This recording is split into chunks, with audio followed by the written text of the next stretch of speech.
everyone. It's 1 o'clock. We do have a petition hearing at 1:30, but we are going to get through a few agenda items before 1:30. Ms. Pruteau, can you please call the roll?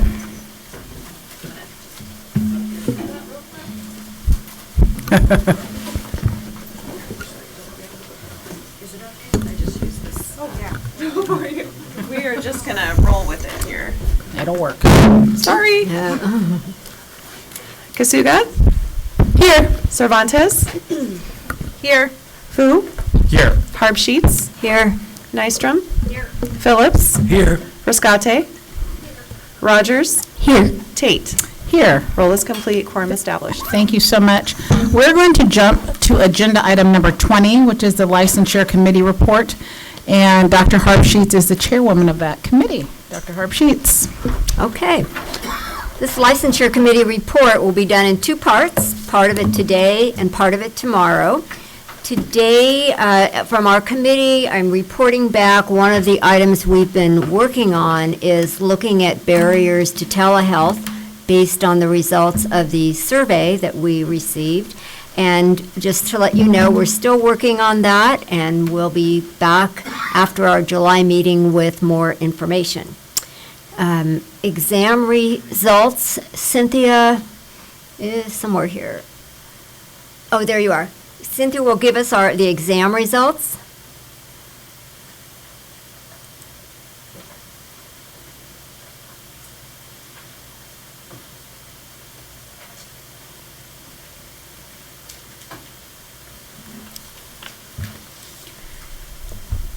Good afternoon. The exam results You from have to turn on the, Oh. yeah. Oh, just pull it towards. Okay, is that any better? Yeah, good. Thanks. Okay, good afternoon. The exam results from January through December 2023. The overall pass rate for the EPPP exam was 39.22, with an overall first-time pass rate of 59.88.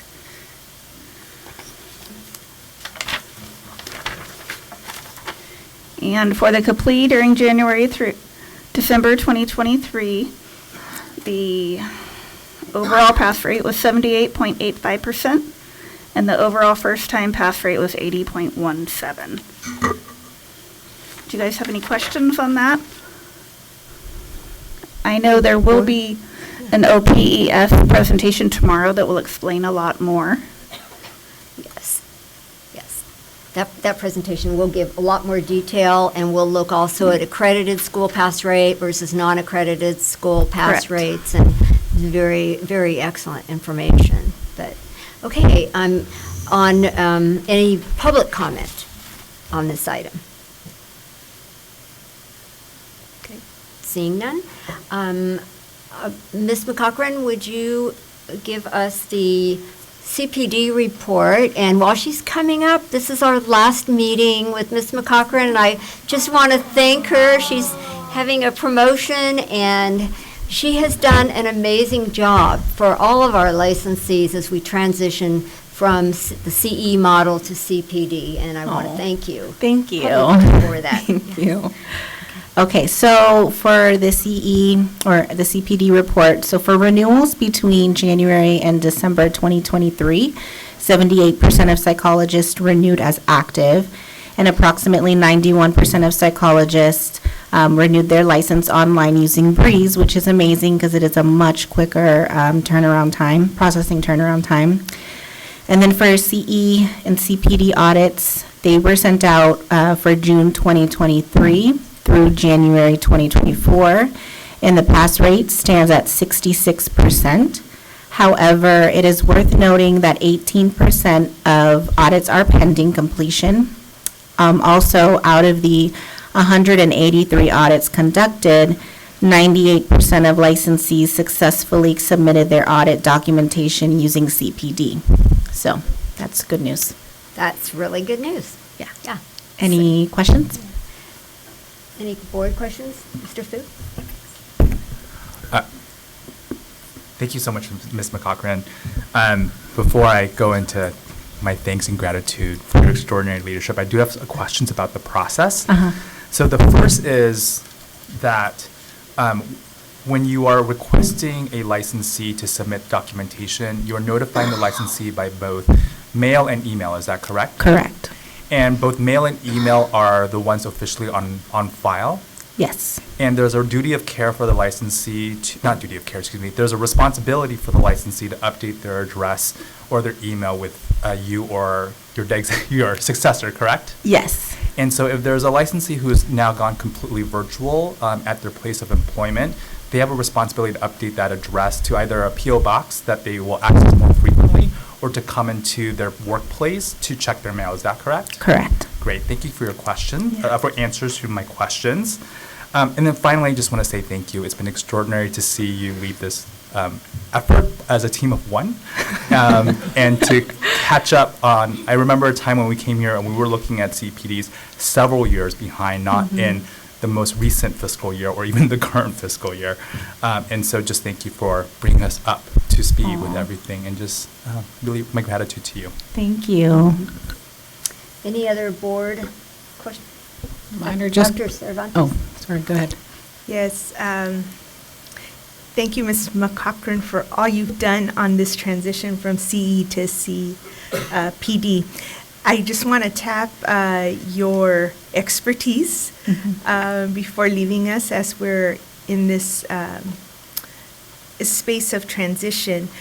Can you tell us or give us any insight about what you're seeing with the audits? Has it been different, the same? Are we seeing more?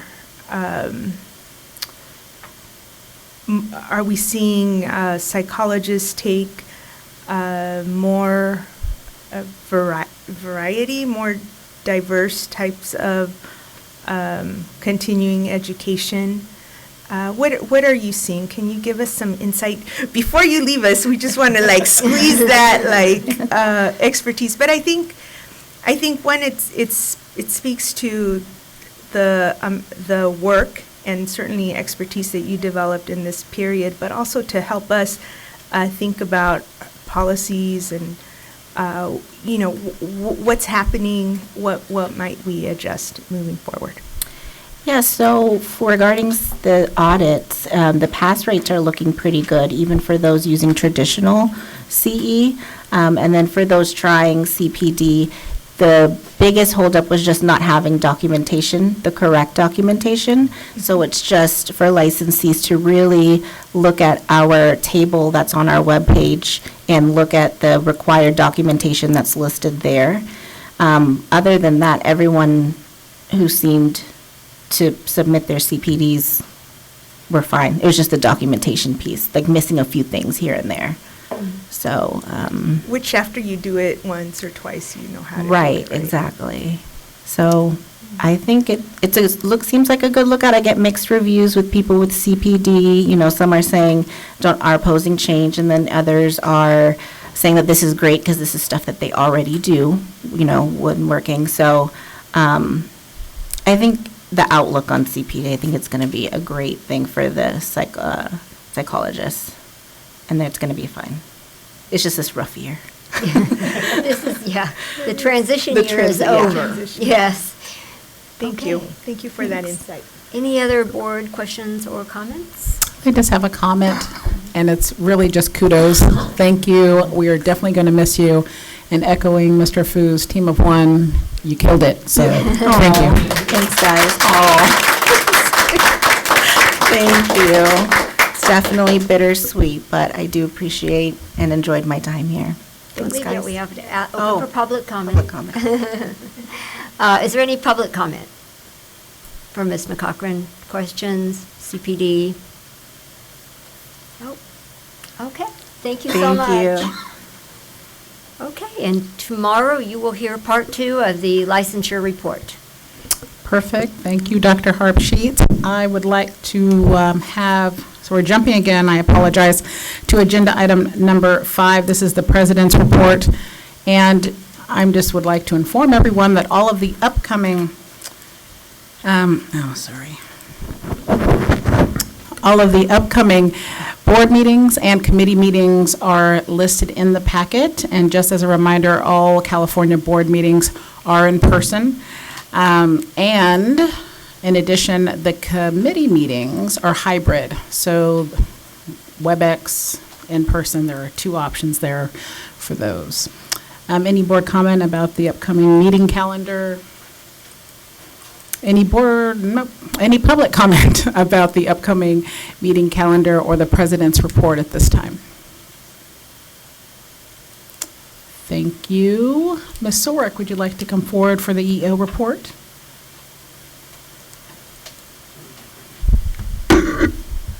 Okay. So included in your meeting materials is the executive officer's report. And as we have mentioned, Ms. McCochran will be leaving the board for a promotional opportunity with the Department of Corrections and Rehabilitation. We also have 3 other vacancies. Ms. Snyder, as exam coordinator, recently left the board for retirement. So we congratulate her on her retirement. Ms. Castleberry's position is still vacant. We had offered the position to an individual, and unfortunately, they found a position within walking distance of their home, so they took the alternative. So we will be conducting interviews for that position as well. And then we also did interviews for the licensing analyst limited term position. This is a half-time position. And we offered the position to 3 individuals who all declined. So we will be going back out for additional interviews. Other than that, nothing new to report on personnel, and I'm here for any questions you might have. Thank you, Ms. Sorick. Any board comment on the executive officer's report? Yes, Dr. Phillips. I know there's been quite a bit of discussion, Ms. Sorick, on listservs regarding attending meetings in person as opposed to attending meetings on WebEx or hybrid meetings. Can you explain a little bit more about that? So in order to get continuing professional development hours credit, you'll need to attend in a live and interactive forum, either in person or through WebEx. A webcast meeting is something that can be played at any time, and members of the public or licensees are more than welcome to follow along and see what the board is up to. But in order to get credit, it needs to be live in person or via a WebEx where there's opportunity to ask questions and have some interaction with the board. We have had some, I would say, relative success in our committee meetings with lots of public participation. Dr. Harpsheets, do you remember? It was like about 200 at our licensure committee meeting. Wow. So I think there's a lot of interest from our licensed community to attend the meetings, provide input. We've actually had some really valuable feedback during some of the agenda items as well, I think. So it's been a real positive. So, Great, thank you. you're welcome.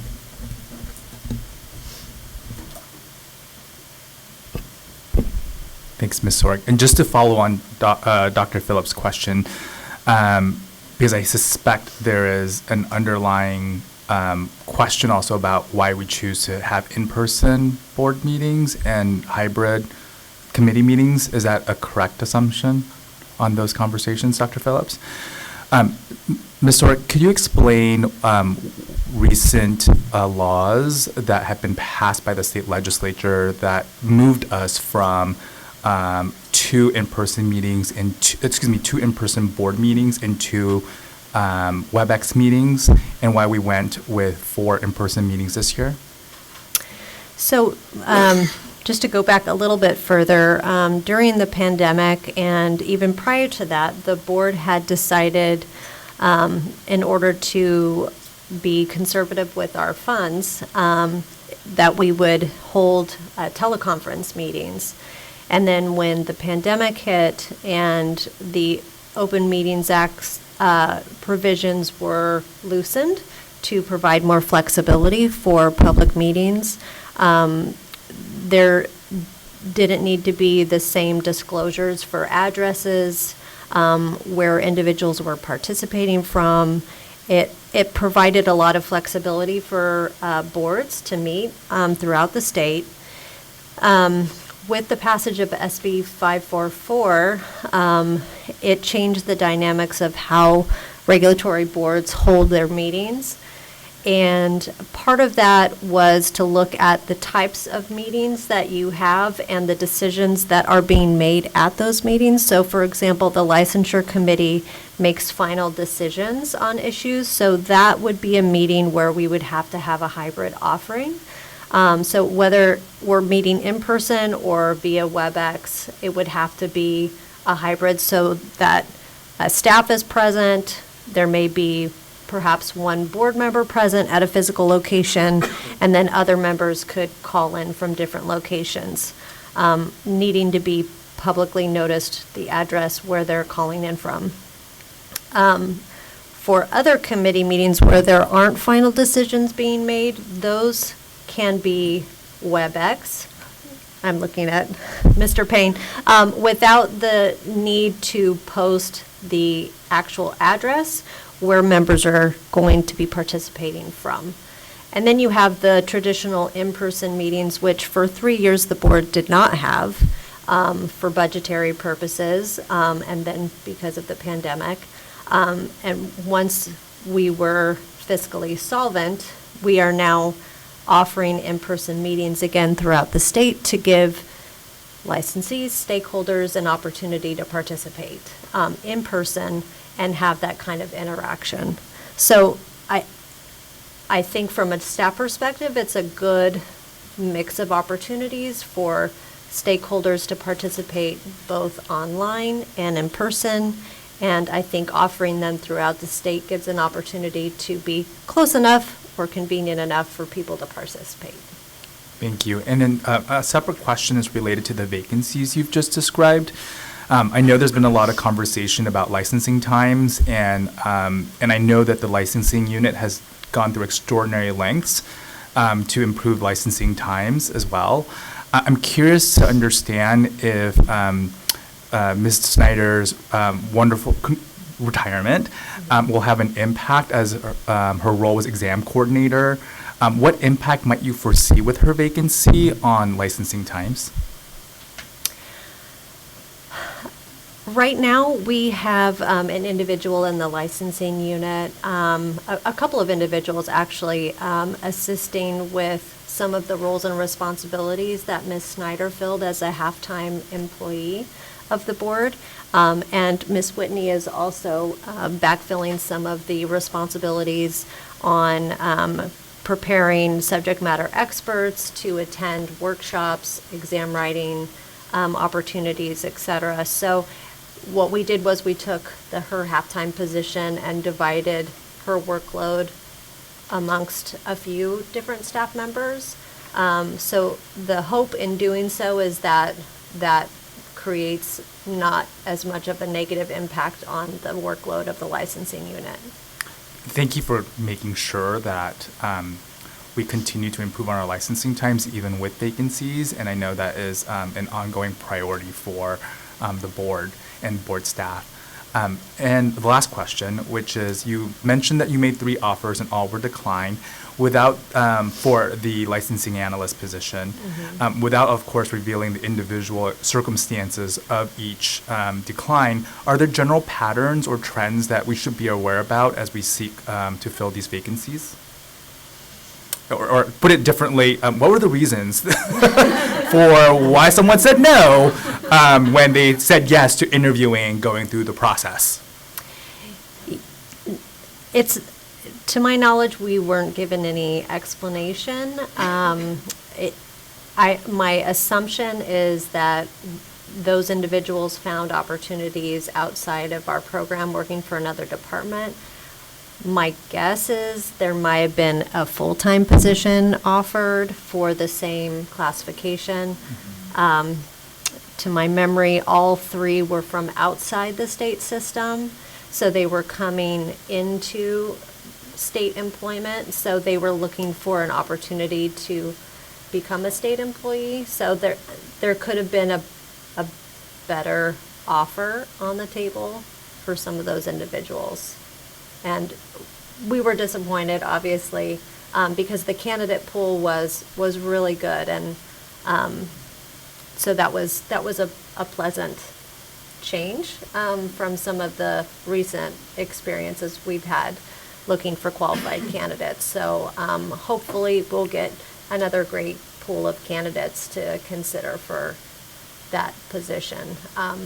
And looking forward, the hope is that, we'll have a more solidified full-time position that is not limited term to look at in the future once our budget is in a situation where we can look at more long-term full-time employment in that unit. And I know you and the executive officers for various boards work together and communicate. Is there a workforce trend across Department of Consumer Affairs? Like, do you have a sense of what the vacancy rate is? And if it's isolated, perhaps because of this is a half-time position versus a full-time position? In just participating in some of the leadership meetings with other program leaders, what I have noticed and looking at the daily postings from other programs, our program really staved off vacancies for longer than some other programs saw. So I don't know if it's just catching up to us, and with individuals within our board promoting out, which is common for state agencies. I just think we've been lucky, but what I've seen over the past 10 years working at this board is that we have ebbs and flows where we won't have any vacancies, and then we'll have 3 or 4 all at the same time. And that's pretty typical pattern, what I've seen over time. Thank you so much, Ms. Sori. You're welcome. Any other board comment on the EO report? Is there any public comment for the executive officer's report? Thank you, Ms. Sorick. Thank you. So at this time, we're going to take a brief break so the judge can come and set up, and we will begin our petition hearing. It looks like maybe close to 1:30. Thank you.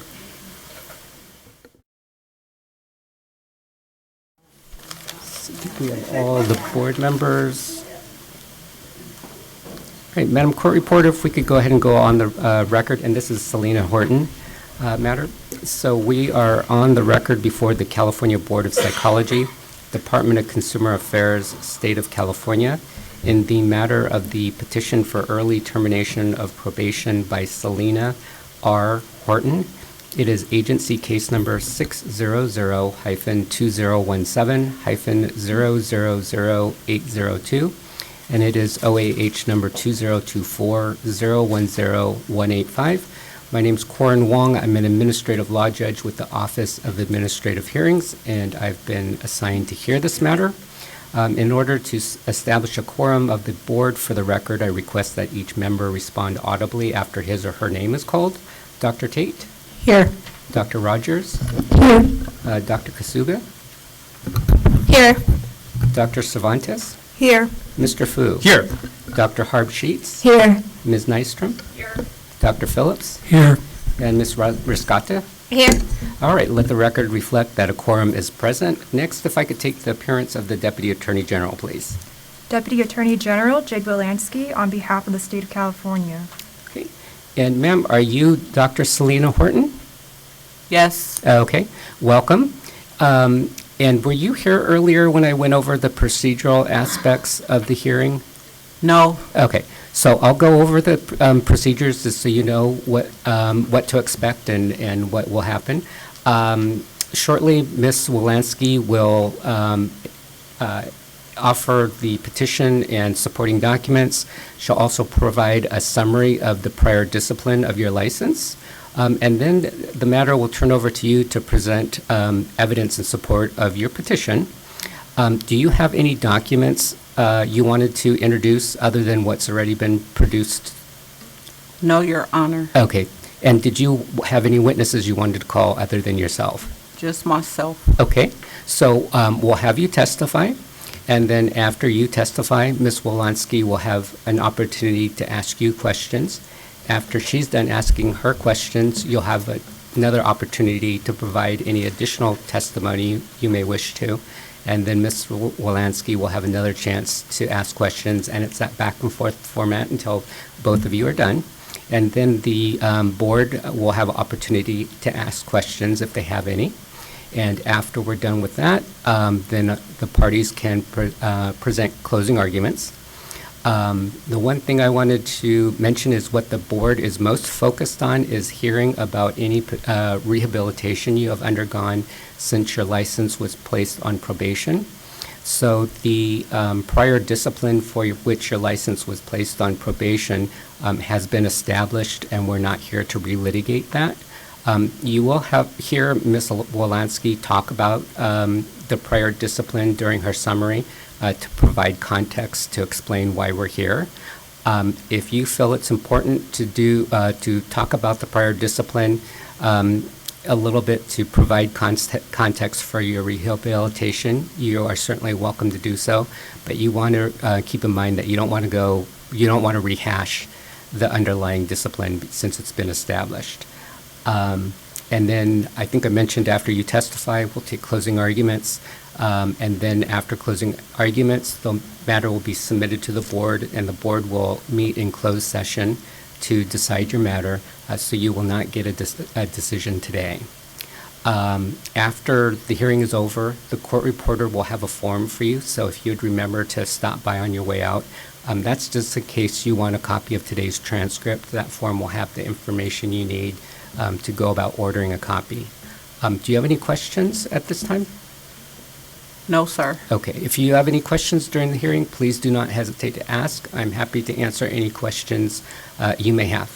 Okay. Okay. Ms. Wolanski, if you'd like to offer your documents or provide your summary, whichever you would prefer to do first. Let's go through the exhibits first. Okay. So I'd like to offer exhibits 1 through 6, and I'll go through each one. Exhibit 1 are the jurisdictional documents, and that includes the certificate of licensure, the certified copy of decision and order, and the notice of hearing.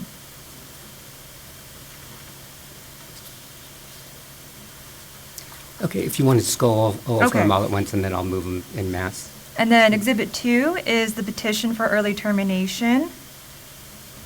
Exhibit 3 is the certified copy of the denial of petition for early termination. Exhibit 4 is the probation compliance report. Exhibit 5 is the probation file. And Exhibit 6 are the additional probation documents. Okay, thank you. The exhibits will be marked 1 through 6 as identified by Ms. Wolanski. Dr. Horton, do you have any objection to exhibits 1 through 6 being admitted for all purposes? No, Your Honor. Okay, thank you. Those are so admitted. And Ms. Wolanski, I noticed on the front cover it mentioned a motion for a protective order. That's correct. Okay, what exhibits are you seeking to protect? So I specifically named Exhibit 5, which is marked for AGO 182 to 196 and 260 to 310. The other exhibit I would like to have sealed is Exhibit 6, AGO 341 to 342 and 348 to 349. And I'd like to have these documents sealed because they include petitioner's psychological evaluation and her private information during her psychotherapy sessions. Okay, thank you. Dr. Horton, do you have any objection to those pages of Exhibit 5 and 6 identified being sealed? No, sir. All right, so I will go ahead and issue the order, and those documents will be sealed. Thank you. If you'd like to proceed with your summary. Before the board today is Selena Horton's petition for early termination. Specifically, petitioner requests her 5-year probation, which is set to expire October 31st, 2024, be terminated early. To provide background, from 1997 to 2009, petitioner had 6 misdemeanor convictions and 1 felony conviction and a criminal probation violation. Pursuant to the decision of the board in this case, petitioner was placed on 5 years probation, which she agreed to the following conditions: a psychological evaluation, a practice billing monitor, psychotherapy sessions, notification to employer, 6 hours of coursework, probation costs, to obey all laws, quarterly reports, and probation compliance. And from March 24th, 2019 to October 30th, 2019, petitioner's probation was told due to noncompliance. And the petition today is her 2nd petition for early termination. The first one was denied. The burden is on petitioner to prove by clear and convincing evidence that her probation should be terminated early. As set forth in the board's disciplinary guidelines, it is petitioner's responsibility to provide sufficient evidence that she is safe to practice and whether or not it would be safe for the consumers of California. She must show that she is sufficiently rehabilitated. After today's evidence, petitioner's evidence will not demonstrate that she has met the high burden of clear and convincing evidence. It is the opinion of the Attorney General's office to deny her petition today.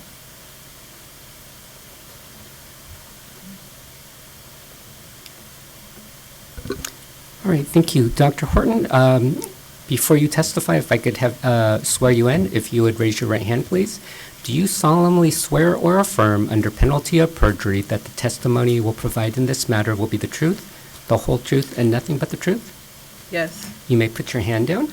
If I could have you start by stating and spelling your full name for the record, please. My name is Dr. Selena. Did you say spell it? Please. Okay. Dr. Dr. period Selena Celena. Middle name too? If that's what you use as part of your formal name. I don't. Oh, well, Okay. formal name. Formal. Okay, formal. Yeah. Royelle, Royelle.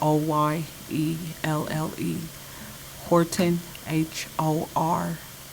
All right, thank you, Dr. Horton. We'll have you testify now.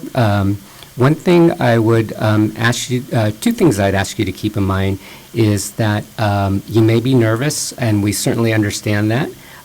When we are nervous, sometimes we talk a little faster than we normally do, but I certainly want to hear everything you say, as do all the board members. We also have a court reporter taking down your testimony.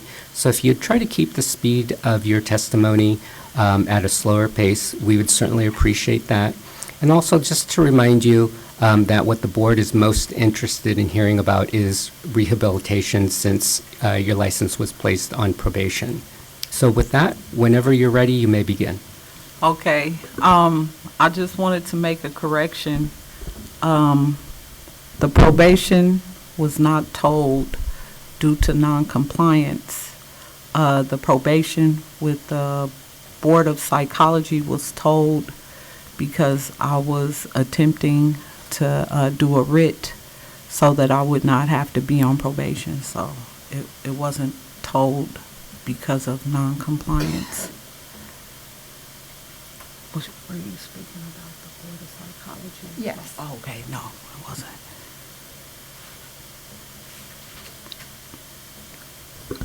So now's your opportunity Okay. to provide any testimony you would like in support of your petition. I'm sorry. No problem. Thank you. I am very nervous, so I'm so sorry.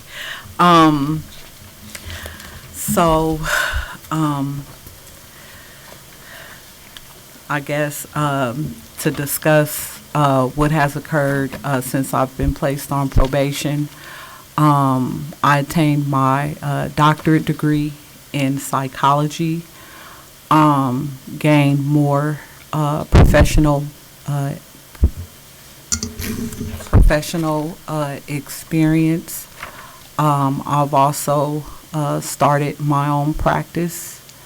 I've taken several classes some which were mandated by the board, and it's on attachment C in my petition for early termination. I've taken ethics and law perspective from psychology, social work and counseling, ethical and legal issues in clinical supervision, to warn or not to warn, integrating religion and spirituality in psychotherapy, and the practice of mental health and use of social media.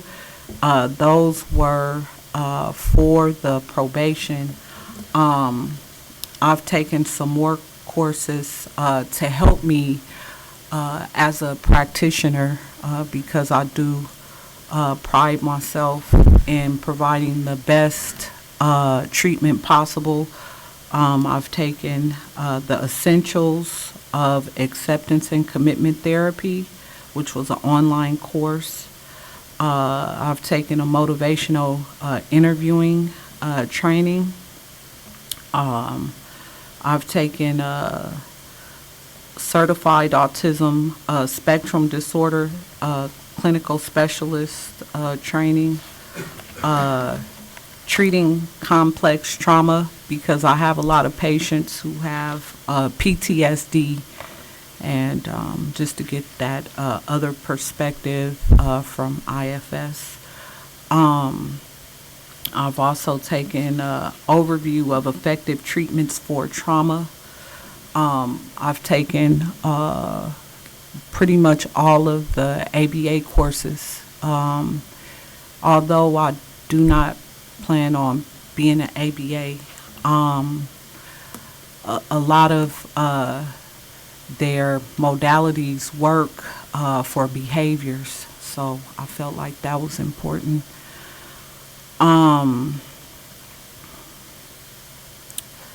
So I typed out a statement. Should I read the document that I sent in to the board? Should I read that now, or? Excuse me, if it's a document we already have in our packet, then we don't need you to read it. We have reviewed the documents provided. So maybe to give you some guidance, again, as I mentioned, the board is most interested in any rehabilitation you've undergone. Yes. So the way to think of it is the board's highest protection is public protection. Yes. So you had some prior misconduct for which you were disciplined, and you're trying to, you're asking to terminate your probation early. Yes. So basically explain why should the board already decided you should be placed on probation for a certain term. Yes. You're asking the board in essence to change its mind or to modify its decision. Okay. So explain why they should do that. Okay. And what you have done to show that you would be safe to practice without the board's supervision. Okay. If that makes sense. It does. Okay. Thank you. The reason why I think I should be taken off of probation early is I have complied with the board's requirements. I haven't had any issues with my patients because it's all about safety. I haven't had any issues with practice in my personal private practice. With my internship with Dr. Kaufman. I also sent in a couple of documents. It's not related to the Board of Psychology, but it's related to my practice. I received a bonus from one of the insurance companies that I'm in network with. Give me 1 second.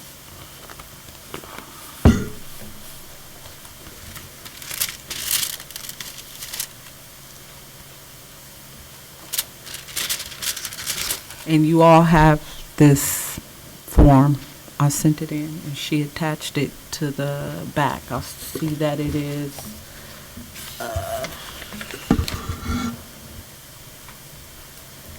AG 357-358. Sorry.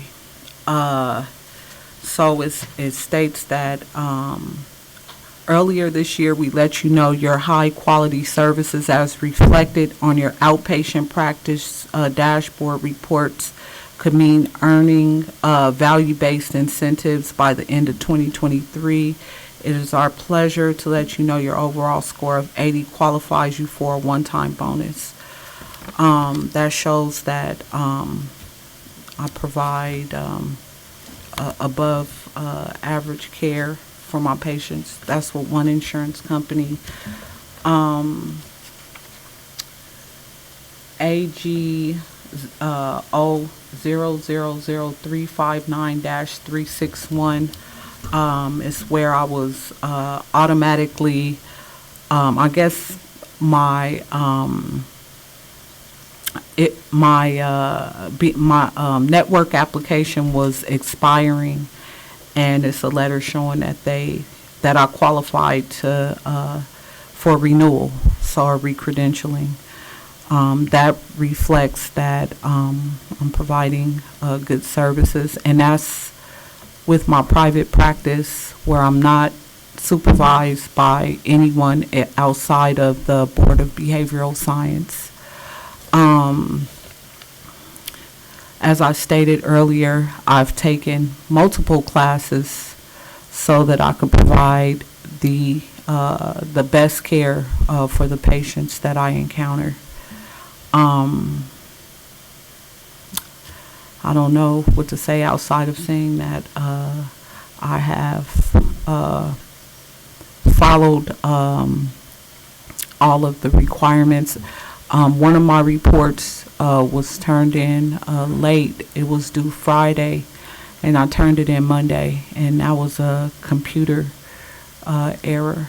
I don't know how. Sometimes I guess my emails get stuck in the outbound mail when I'm having issues with my internet, and that was what occurred. And I rectified it and turned in all my reports on time. Took the classes, paid the fees, obey the laws. I haven't been in trouble. I haven't had any issues with the law.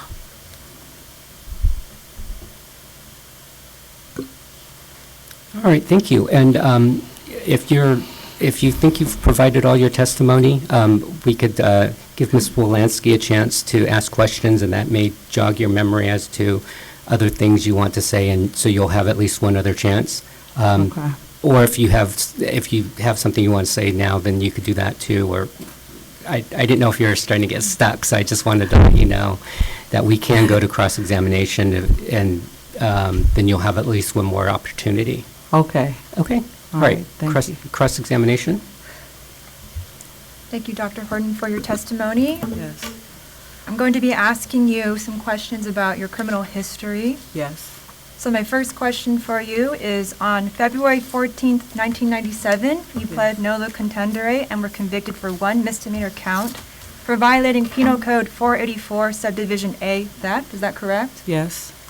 On April 29th, 1997, you pled nolo contendere and were convicted for one misdemeanor count for violating Penal Code 484 EC, acquisition or retention of access card with intent to defraud. Is that correct? Yes. And for that conviction, you are working at Fry's Electronics, and you attempted to help your aunt use a stolen credit card to obtain over $1,000 in merchandise. Is that correct? True. On May 13th, 1998, you pled nolo contendere and were convicted for one misdemeanor count for violating Penal Code Section 666, petty theft with a prior petty theft conviction. Is that correct? Yes. And for that conviction, you had stolen beauty products from Rite Aid. Is that correct? I think it was some videos for my kids and polishes for my daughters, yeah. Yeah, I think so. And on May 14th, 1998, you pled nolo contendere and were convicted for one misdemeanor count for violating Penal Code Section 484A for theft. Is that correct? Yes. This sounds right. And on April 8th, 2002, you violated your probation by failing to submit proof of community service or paying your court-ordered fine. Is that correct? I'm not sure about that. That I don't know. Is that what it says? We can turn to your statement of issues where you admitted Okay. to that conviction. Okay. And it shows that and what happened with the probation violation? I don't know. So if you turn to Exhibit 1, Mm-hmm. and we go turn to the statement of issues.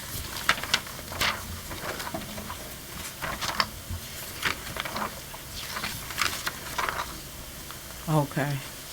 Which? There's so I'm getting much the stuff. page number. Okay.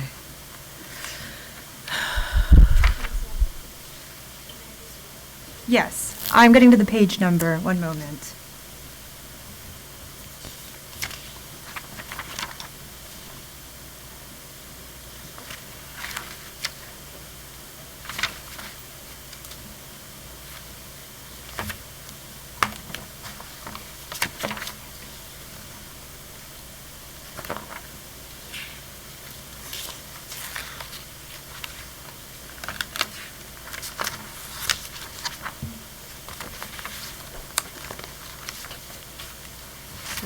So we're actually going to turn to the decision, Exhibit 1, AG4, 6C.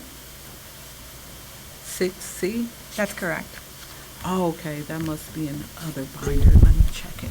Exhibit 1, AGO4, paragraph 6C. Okay. 6C, I'll see it.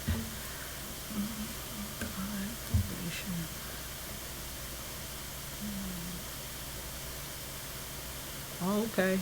I guess so. Yeah. I don't remember that, but yeah. Moving on to the next question, on January 2nd, 2003, you pled guilty to one misdemeanor count for violating Vehicle Code 14601.1A, driving with a suspended license. Yes. And on January 6, 2003, you pled guilty to one misdemeanor count for violating Penal Code 148.9A, false representation of identity to a police officer. Is that correct? Mm-hmm. And on December 14th, 2009, you were convicted by a jury for one felony count for violating Penal Code 132, where you offered or prepared false evidence in a legal case. And as a result, you were ordered to serve 30 days in county jail and placed on 3 years probation. Is that correct? That's correct. And in that conviction, you had offered to the court a document that falsely certified that you had car insurance when you in fact did not. Is that correct? That's correct. So in total, from 1997 to 2009, you had 6 misdemeanor convictions and 1 felony conviction and a criminal probation violation. Yeah, with the probation, it was summary probation? Is that, okay, yes. Moving on to your violations of your probation for the Board of Psychology, I'm going to ask you about your probation conditions. Yes. So as part of probation condition 3, you were required to complete an hour of psychology for 52 consecutive weeks. Is that correct? Yes. And from January 2020 to January 2022, you had failed to appear for those psychotherapy sessions on 14 occasions. No, that's not accurate. No. I'd like for you to turn to page AGO 285. 285.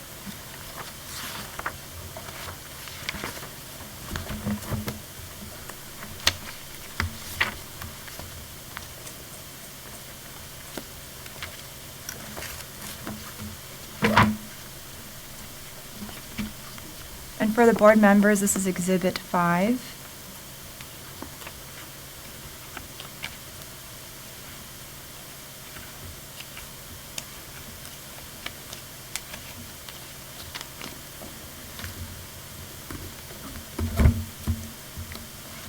$285, okay. Do you see where it states on 5/5/2020 you had not showed up? Yes. And- It shows rescheduled. And on 5/25/2020, you also did not show up. It shows rescheduled. Can you explain why you were not able to show up for those meetings? I'm not sure. I rescheduled the appointments, though. I did not just no-show. I had to reschedule the appointments. I couldn't tell you why at this point, but it hasn't been the amount of times that you said. It wasn't, how many times did you say? I said 14. Yeah, it wasn't 14. And turning to page 282, AGO 282. Do you see where it states on July 14th, 2020 Yeah, and August 18th, 2020? yeah.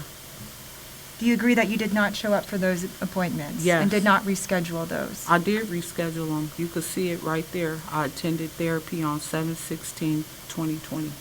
That was 7/14/2020, and I rescheduled for 7/16. I had to have rescheduled to attend that appointment. The terms of your probation required you to attend every week, but it shows here that you did not reschedule for 7/14/2020 and for 8/18/2020. It only states that you showed up for your required appointment on 7/16/2020. I scheduled the appointment, though. It wasn't like it was a set appointment. I scheduled it. So I'm not sure why it doesn't reflect reschedule, but I did a no-show. The therapist did not note in this document that you had rescheduled. It only notates that you had not showed up on Yeah. those 2 dates. Is that correct? That's true. And then for AGO 275,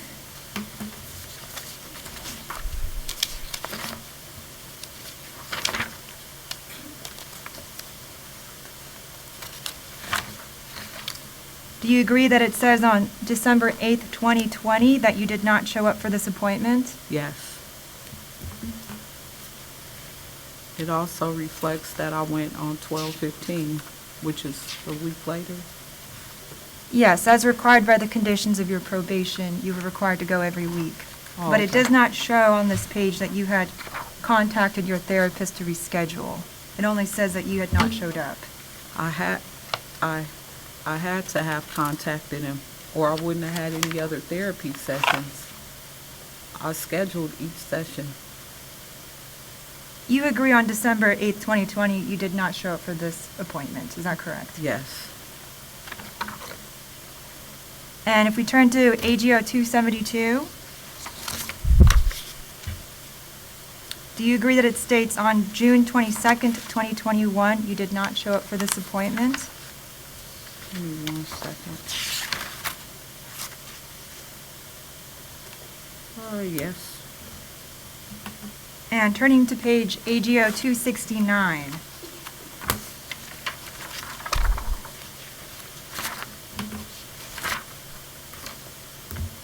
Do you agree that the therapy session shows that you did not appear on July 12th, 2021, August 17th, 2021, August 31st, 2021, and September 7th, 2021? Yes. Can I don't know if I object or, based off of, the last, probation termination hearing that I had before the board, this matter was discussed, and, it was, requested that I attend therapy for 52 more sessions. After, and that was like around, let me see, I think it was like March 30th, sometime after March, I'm not sure. The document was dated for March 30th, 2022. Since then, I've had, probably around 70 sessions where I attended regularly, no shows. So the ones that we're talking about was a big part of why my last probation petition was not approved. Since then, I have attended therapy regularly since March of 2022. And the last page I'd like you to turn to is AGO 309.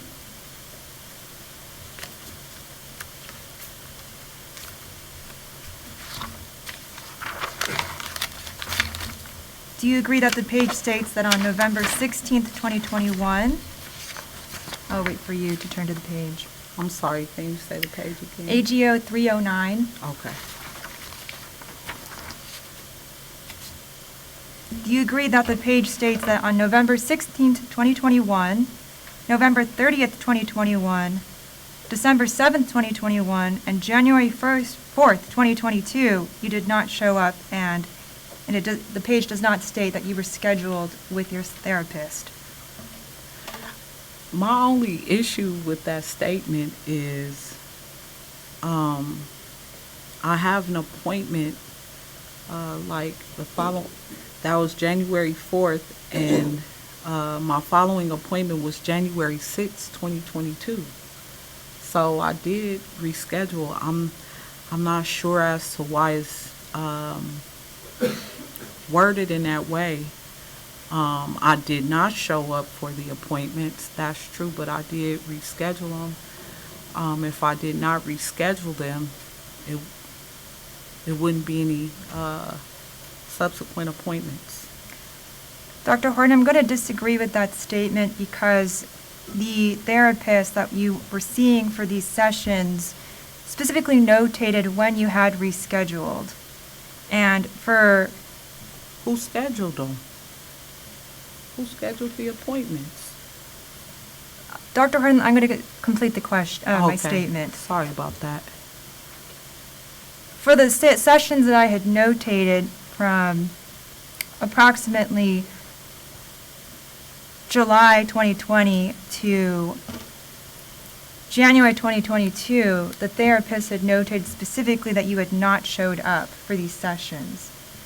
And you are correct that for May 5th, 2020 and May 25th, 2020, it did say reschedule. That is my mistake. I had made a mistake there. But if you notice the contrast, the therapist does note that you rescheduled those dates. And for all other 12 sessions, you did not show up, and from these documents, there is no indication you contacted him to reschedule that particular session.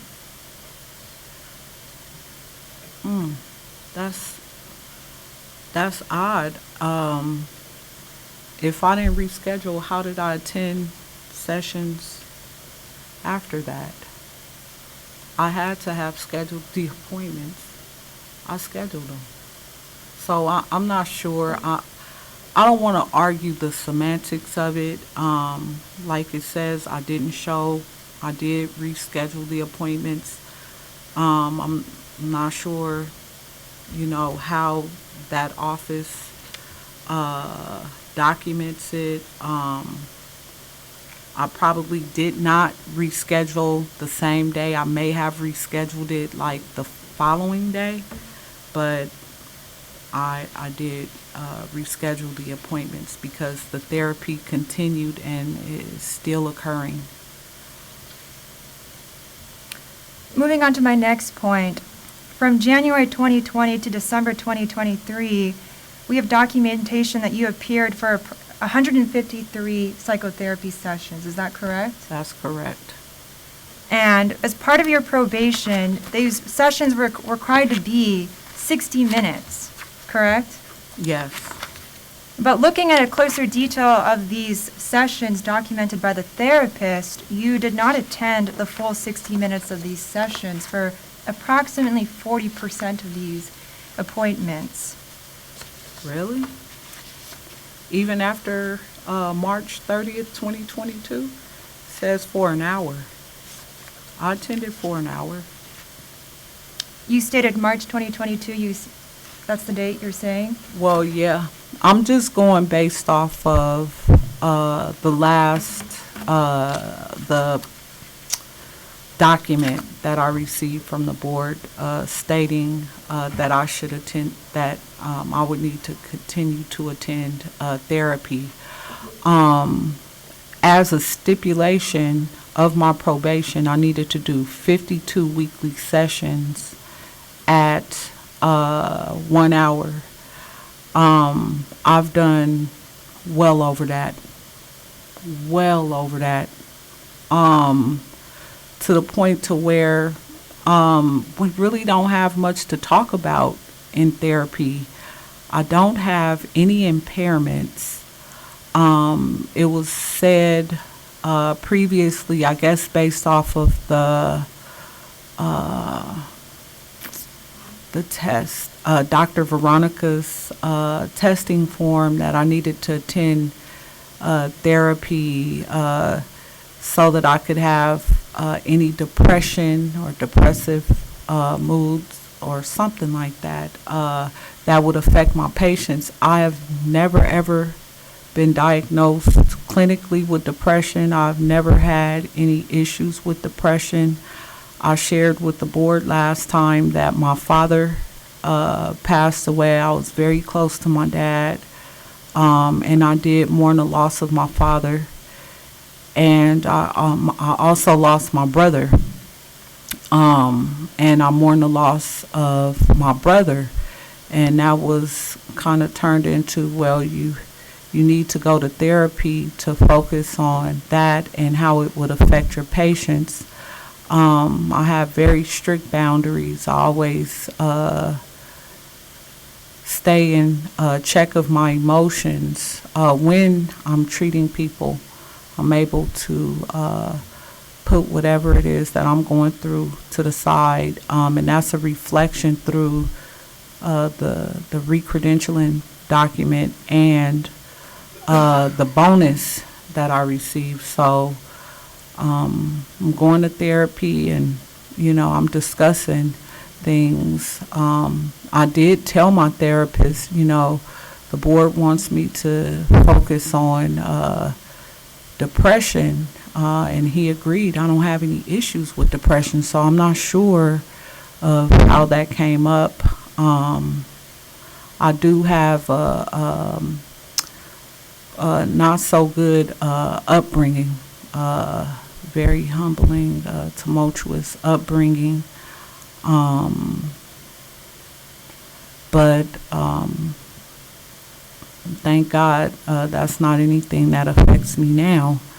So when we discuss the therapy sessions, 153 sessions, there's probably a couple more now. I mean, out of 153, I know that at least 75 of them was for 60 minutes. So I've fulfilled that requirement. It was 52 sessions for 60 minutes. I've fulfilled the requirement. Dr. Horton, I'm going to next ask you about your probation violation. So as part of probation condition 5, you were required to complete 6 hours of courses.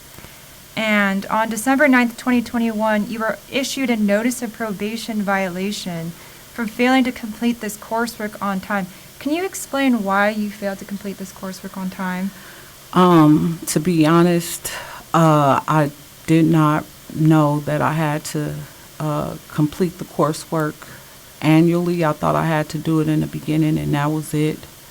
It could have been because we were affected like COVID, like everyone else. My partner lost his father, so it was a lot that could have contributed to it. But I really did not know.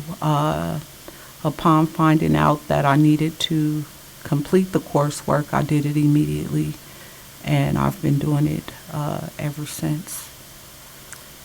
And for your other probation violation, as part of probation condition 8, you were required to submit quarterly declarations?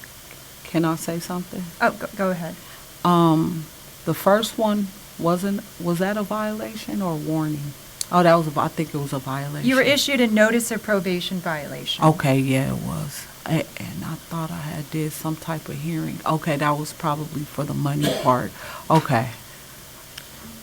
For my next question, probation condition 8 requires you submit quarterly declarations. And on November 30th, 2022, the board issued a citation against you because you had failed to timely submit your quarterly report. I know that you spoke to it a little bit during your testimony, but can you explain again why you had submitted that quarterly declaration late? Yes. Well, I actually thought that I sent it on time. I sent it in Friday.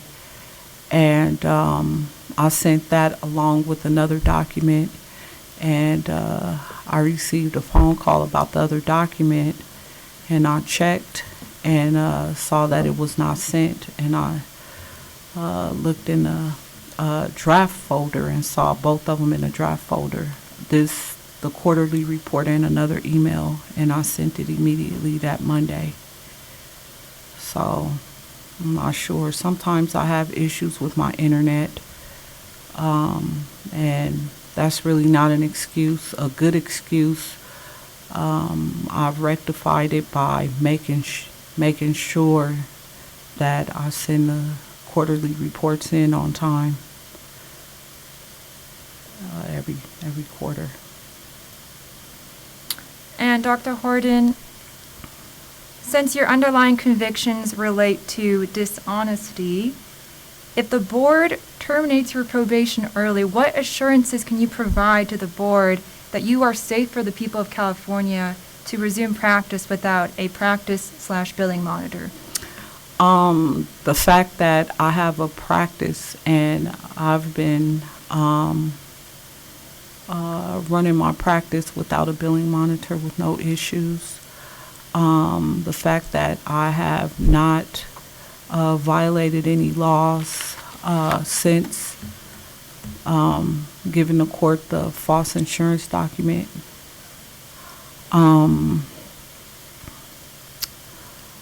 I showed the board, showed you all proof that I received a bonus for providing good services.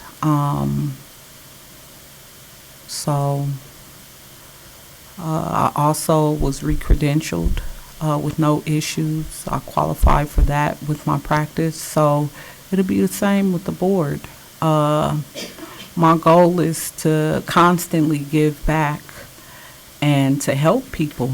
I love what I do. I feel blessed, and I do understand my position, my role, the importance of my position in my patients' lives. And, I just live my life by doing the right thing because it's the right thing to do, period. That's it. All right, Your Honor, no further questions.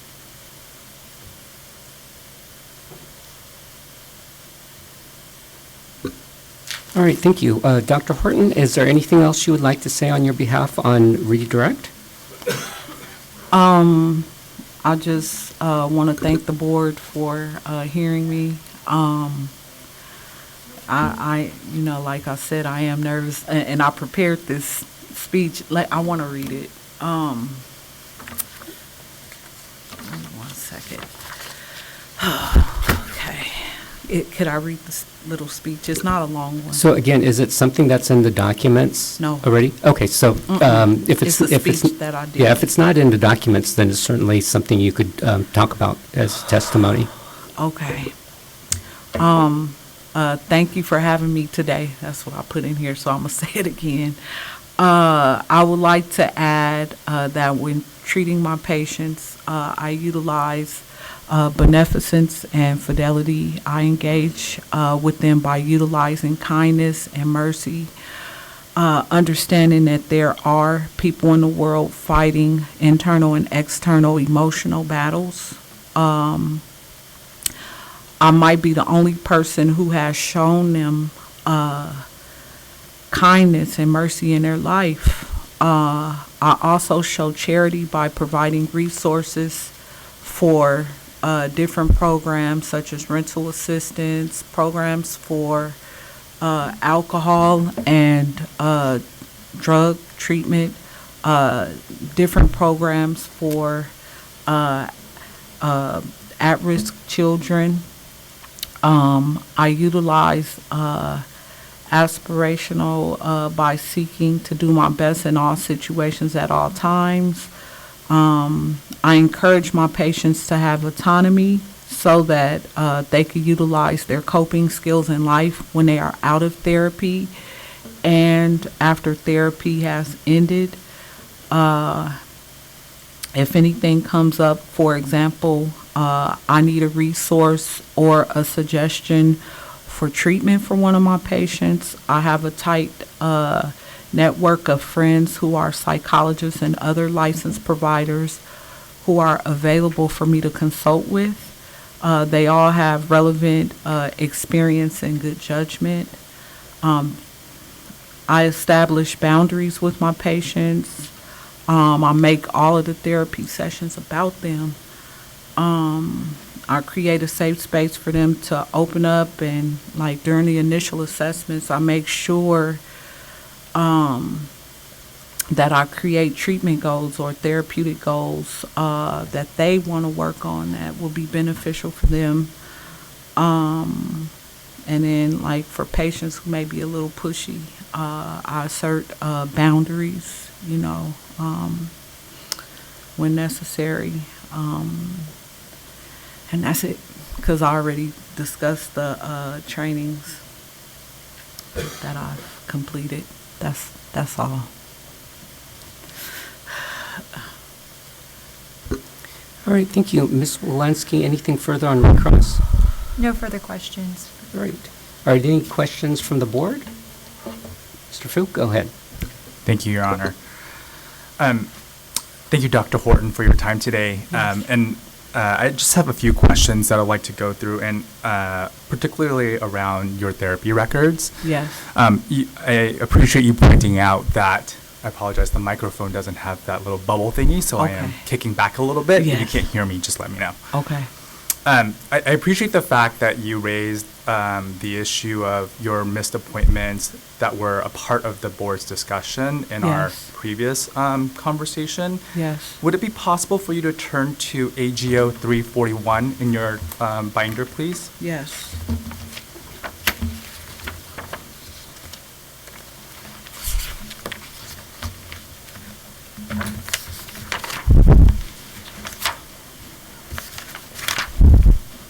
Yes.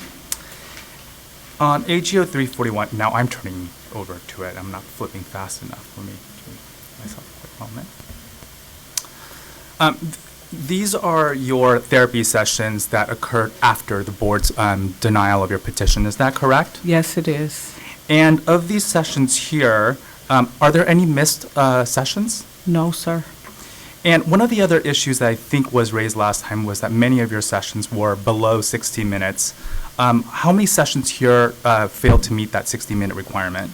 It was one. Thank you. It was for 50 minutes. I think the other ones were for 40 and 45 minutes. Correct. I think 45 was the issue last Yeah. time when we pointed out that it was, I think, 75%. Yeah. Would you be able to turn to, let's see, AGO 48, please? Yes. 348, I should say. Okay.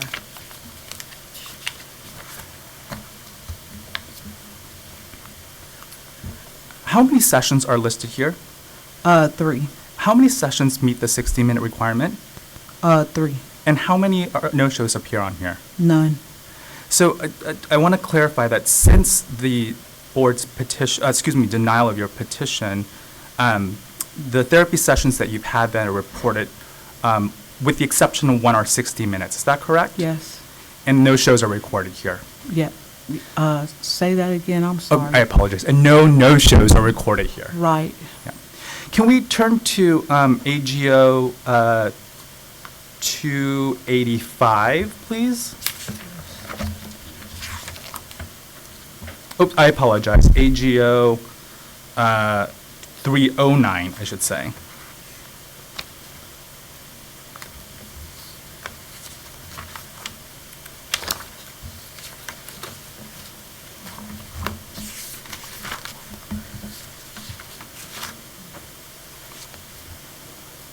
I want to turn to January 4th, 2022, where it says it was no-show. Yes, I understand that you mentioned that this was rescheduled. Is that correct? yes, The next date is January 6th, 2022. Is that correct? yes, My understanding is that you rescheduled them from Tuesday to Thursday. Is that correct? probably. You don't have a calendar in front of you. Okay, I No. understood. But that should be within the same week that you're required to have a session. Is that correct? Yes, So I'll stop there with that questioning. It looks like you had then a meeting after in that Yeah. same week. yeah, So that's really helpful for me to understand your sessions. okay. My next set of questions are related to your practice monitor, Dr. Kaufman. Yes, Would you be able to turn to AGO 343, please? okay.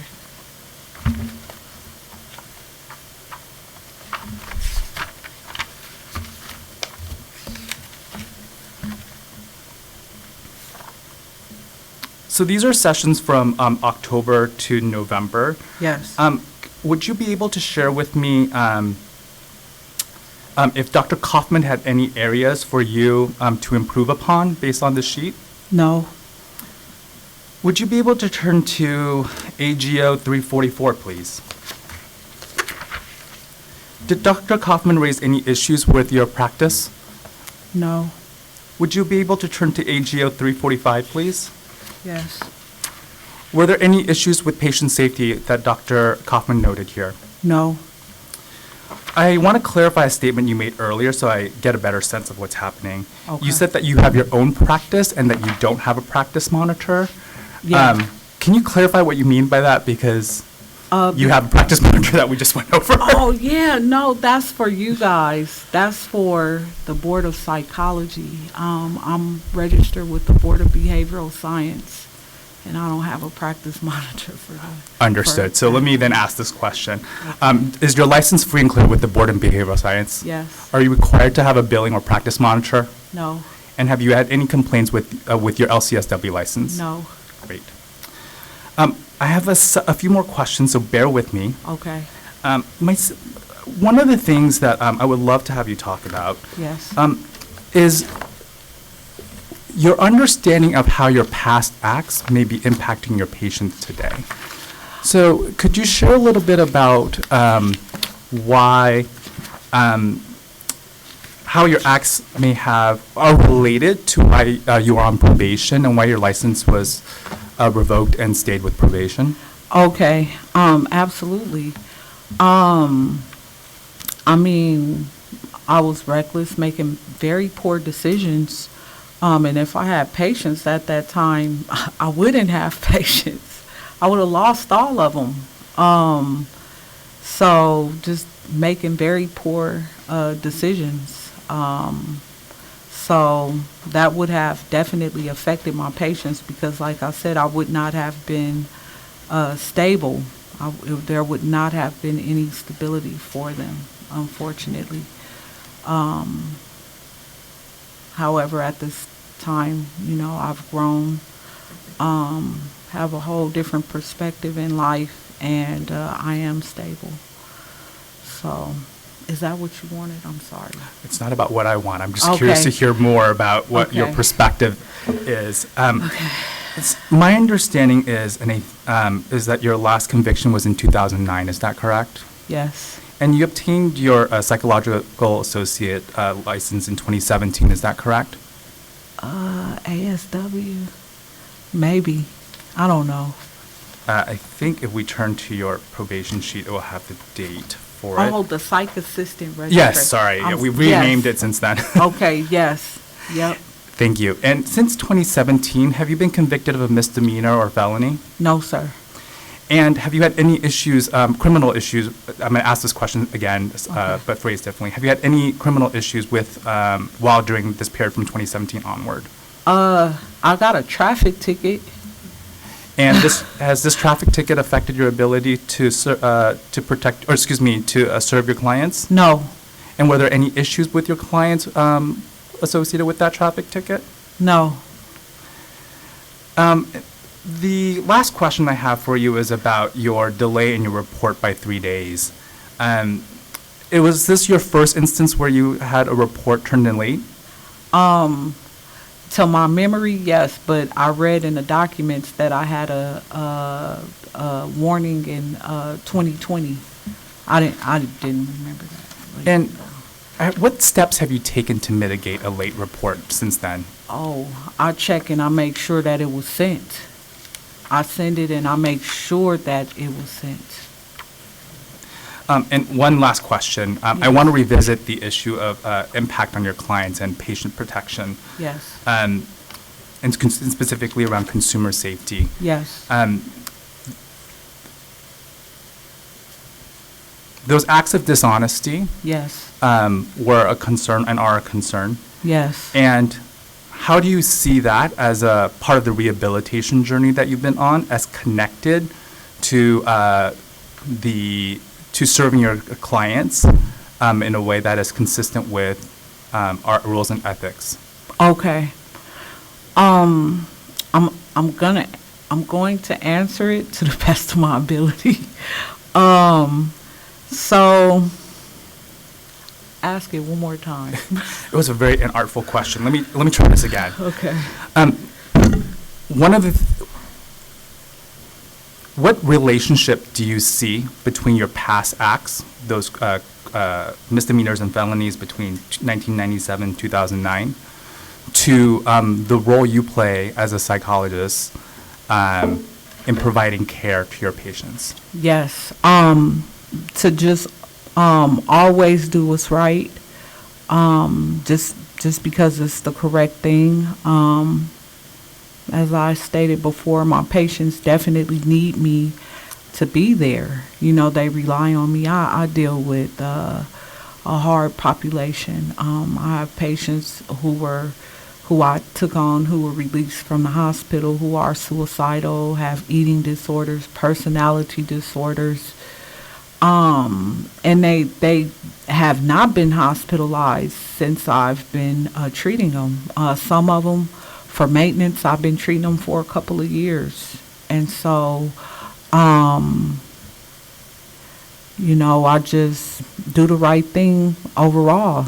That way it won't be an issue where my patient does not have their therapist because the therapist has poor judgment, or, you know. It's just all about being able to provide stability for them and able to be there for them, you know. Thank you for answering my questions. Okay, you're welcome. All right, are there any other questions from any other board members? Go ahead.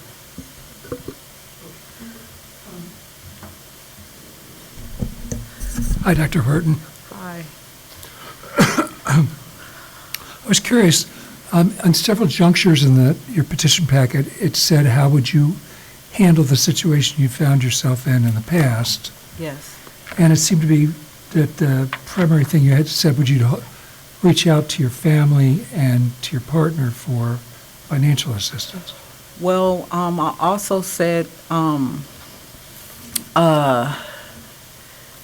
in my in the write-up that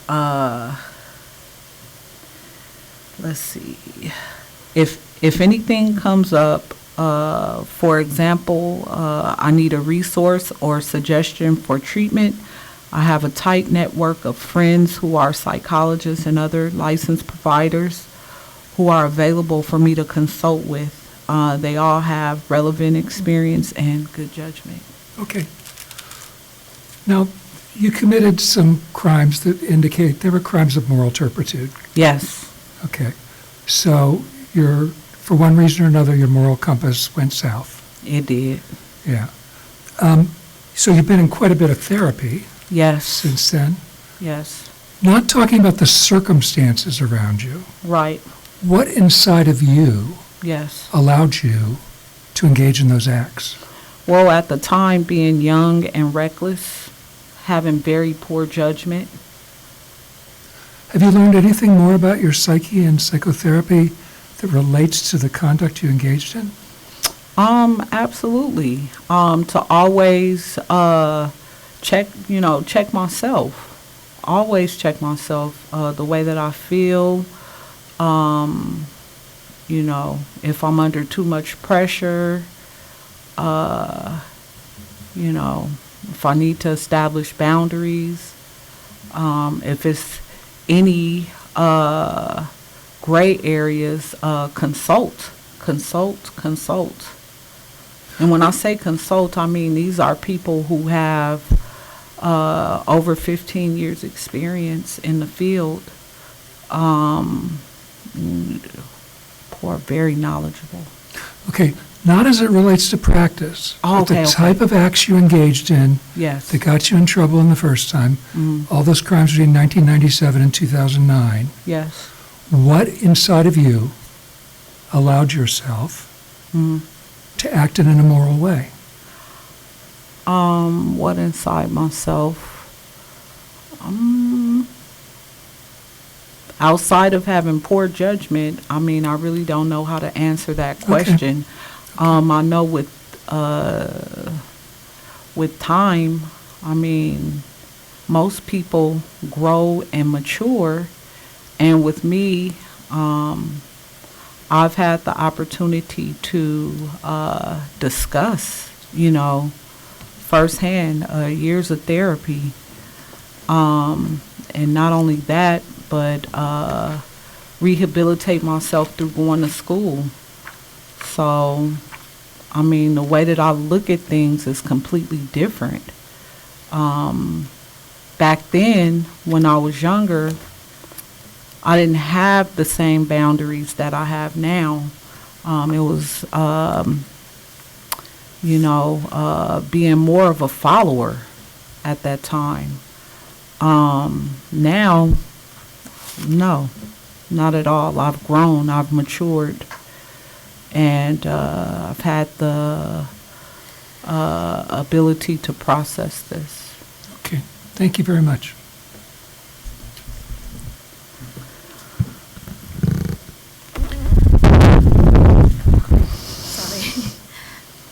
Hi, I'm Dr. Horton. I'm trying to gain more insight as to your rehabilitation thus far while on probation. Yes. So my question is, what can you share about things that you've learned while on probation that we can consider in evaluating your readiness for termination?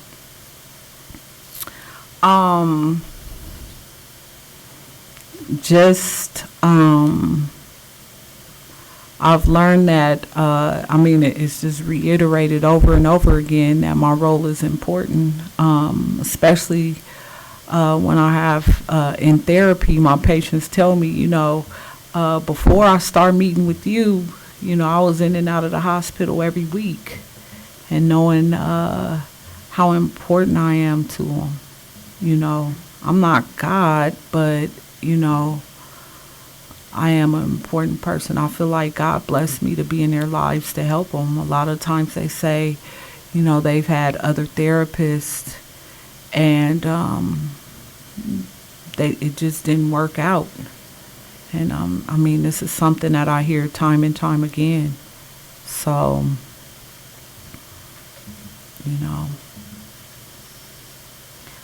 What would be the biggest change from with your practice from being on probation to not being on probation?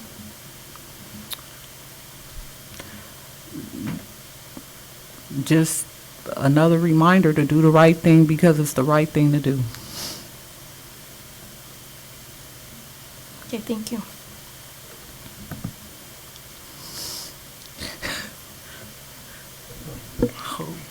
This is sort of a follow-up on Dr. Phillips' question. Yes.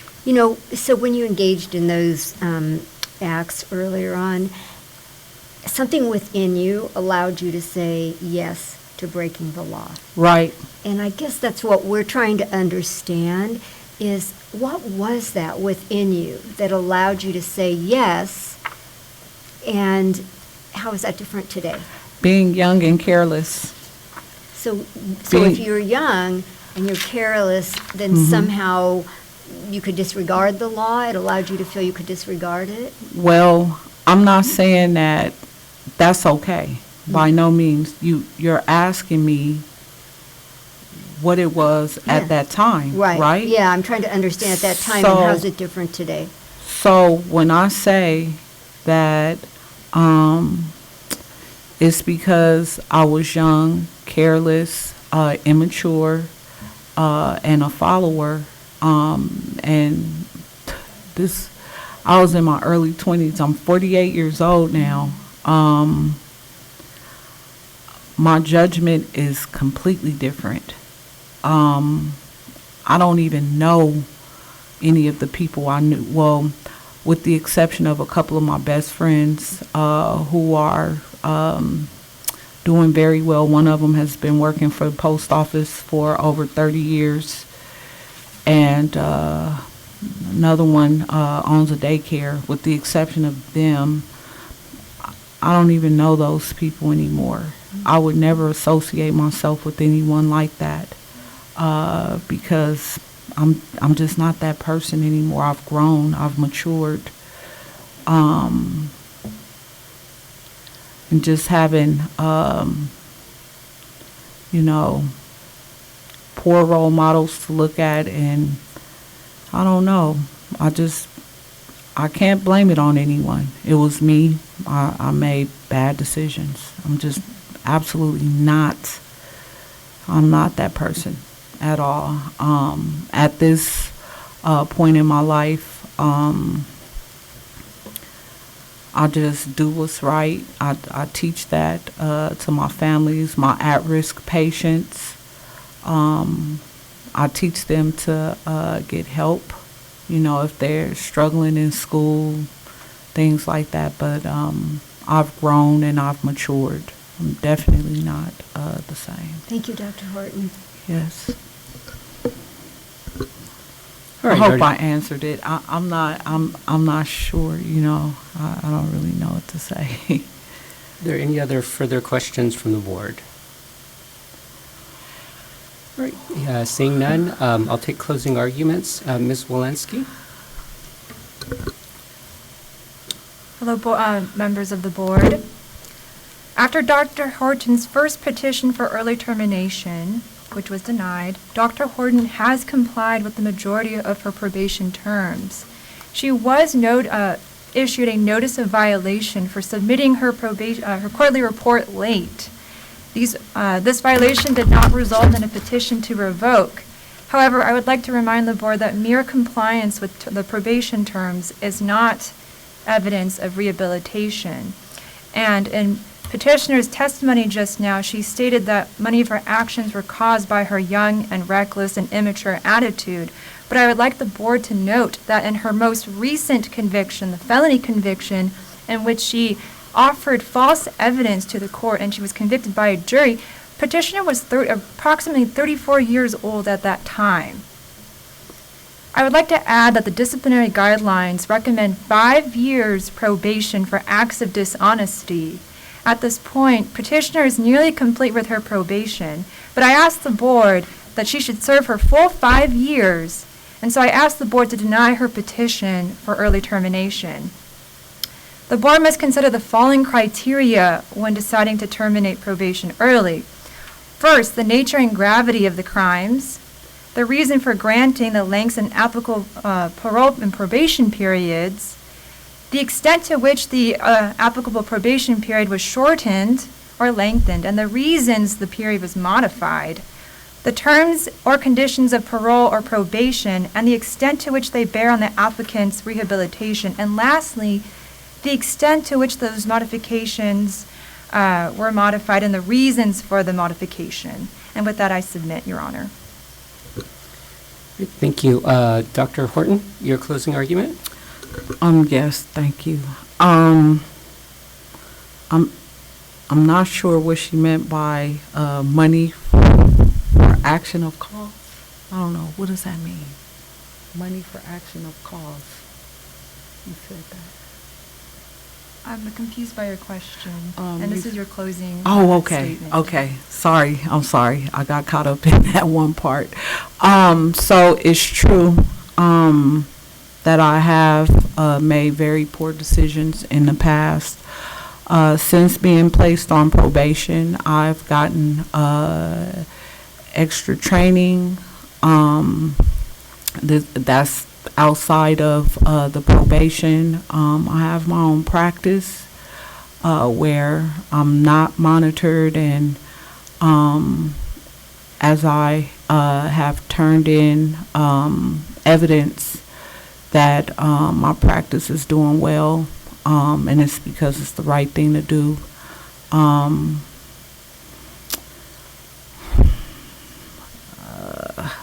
I've taken ABA classes. I have complied with the terms of the probation, with the exception of turning in a report late,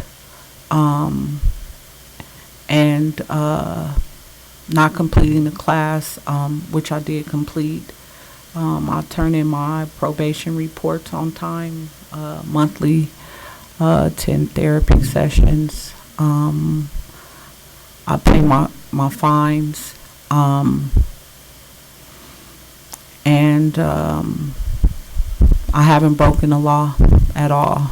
I do understand the gravity of my position, and so that's why I have taken classes and followed the rules for the probation. I respectfully and most humbly request that I do be taken off from probation based off of me showing that I can practice independently through having my practice for over 2 years, and no complaints, no issues, and that's it. All right, thank you. Thank you, Ms. Wolanski. Thank you, Dr. Horton, for both of your time today. That concludes the hearing, and so the record's closed, the matter's submitted, and we are off the record. And Dr. Horton, I'll just remind you, if you would stop by with the court reporter on the way out, Okay. she'll have the form for you. Okay. Thank you. Thank you. It is 2:45. Let's take a 10-minute break, and then we will come back and resume agenda item number 19, the enforcement report. We do have another petition hearing at 3:30. Thank you. Yeah.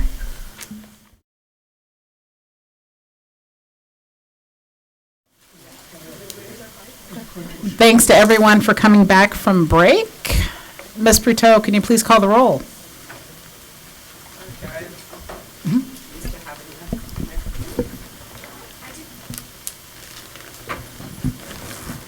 Kasuga. Here. Cervantes. Here. Fu. Here. Harb Sheets. Here. Nystrom. Here. Phillips. Here. Riscate. Here. Rogers. Here. Tate. Here. Roll is complete, a quorum established. Thank you so much. We are going to jump to agenda item number 19 because we're using our time management skills, and that is the enforcement report by Ms. Monterrubio. Thank you. So you can find attached to item 19, the overview of enforcement activity, conveying complaint, investigation, and discipline statistics to date for the current fiscal year and the most recent performance measures. The enforcement unit is still looking to backfill Ashley Castleberry's analyst position. We have held 2 rounds of interviews and made a conditional offer to an applicant. However, that applicant accepted another position with another state agency, so we will hold another round of interviews in the next few weeks. Current staff has absorbed Ashley's workload and are doing their best to maintain their heavy workload as well. Since July 1st of 2023, the board has received 706 complaints. All complaints received are opened and assigned to an enforcement analyst. Since July 1st of 2023, the board has issued 13 enforcement citations. Citation and fines are issued for minor violations. Since July 1st of 2023, the board has referred 16 cases to the Office of the Attorney General for formal discipline. We are currently monitoring 35 active probationers and 14 told probationers. Of the 35 active probationers, 2 are out of compliance. Being out of compliance can result in a citation and fine or further disciplinary action through the Office of the Attorney General. And again, attached is the overview of enforcement activity and the most recent performance measures. Does the board have any questions for me? Thank you, Ms. Monterrubio. I do have a question. Can you explain a little bit? I know we just opened up the psychological testing technicians, and I see that there are 7 in that column. Can you explain that a little bit, please? So those first 3 columns are just how many we actually have that are registered. That is just the number 7. With psychologists, we have a little over 22,000, and the psychological associates is just over 1,800. That doesn't have anything to do with how many complaints have been filed or anything like that. Perfect. Thank you so much. Sure. Any other board comment? Any public comment regarding the enforcement report? Thank you, Ms. Monterrubio. Thank you. And thanks again to everyone for being flexible. We had a little extra time in our schedule. So the next thing up for our Board of Psychology meeting is the 3:30 petition hearing. So we have a 30-minute break, which we've never had. So, oh, go ahead, Ms. Sorick. Were you thinking something? I was thinking strategic plan, but we don't have it up on the projector. Right. I thought that too, but we need the projector. So again, enjoy the 30 minutes. Thank you, guys.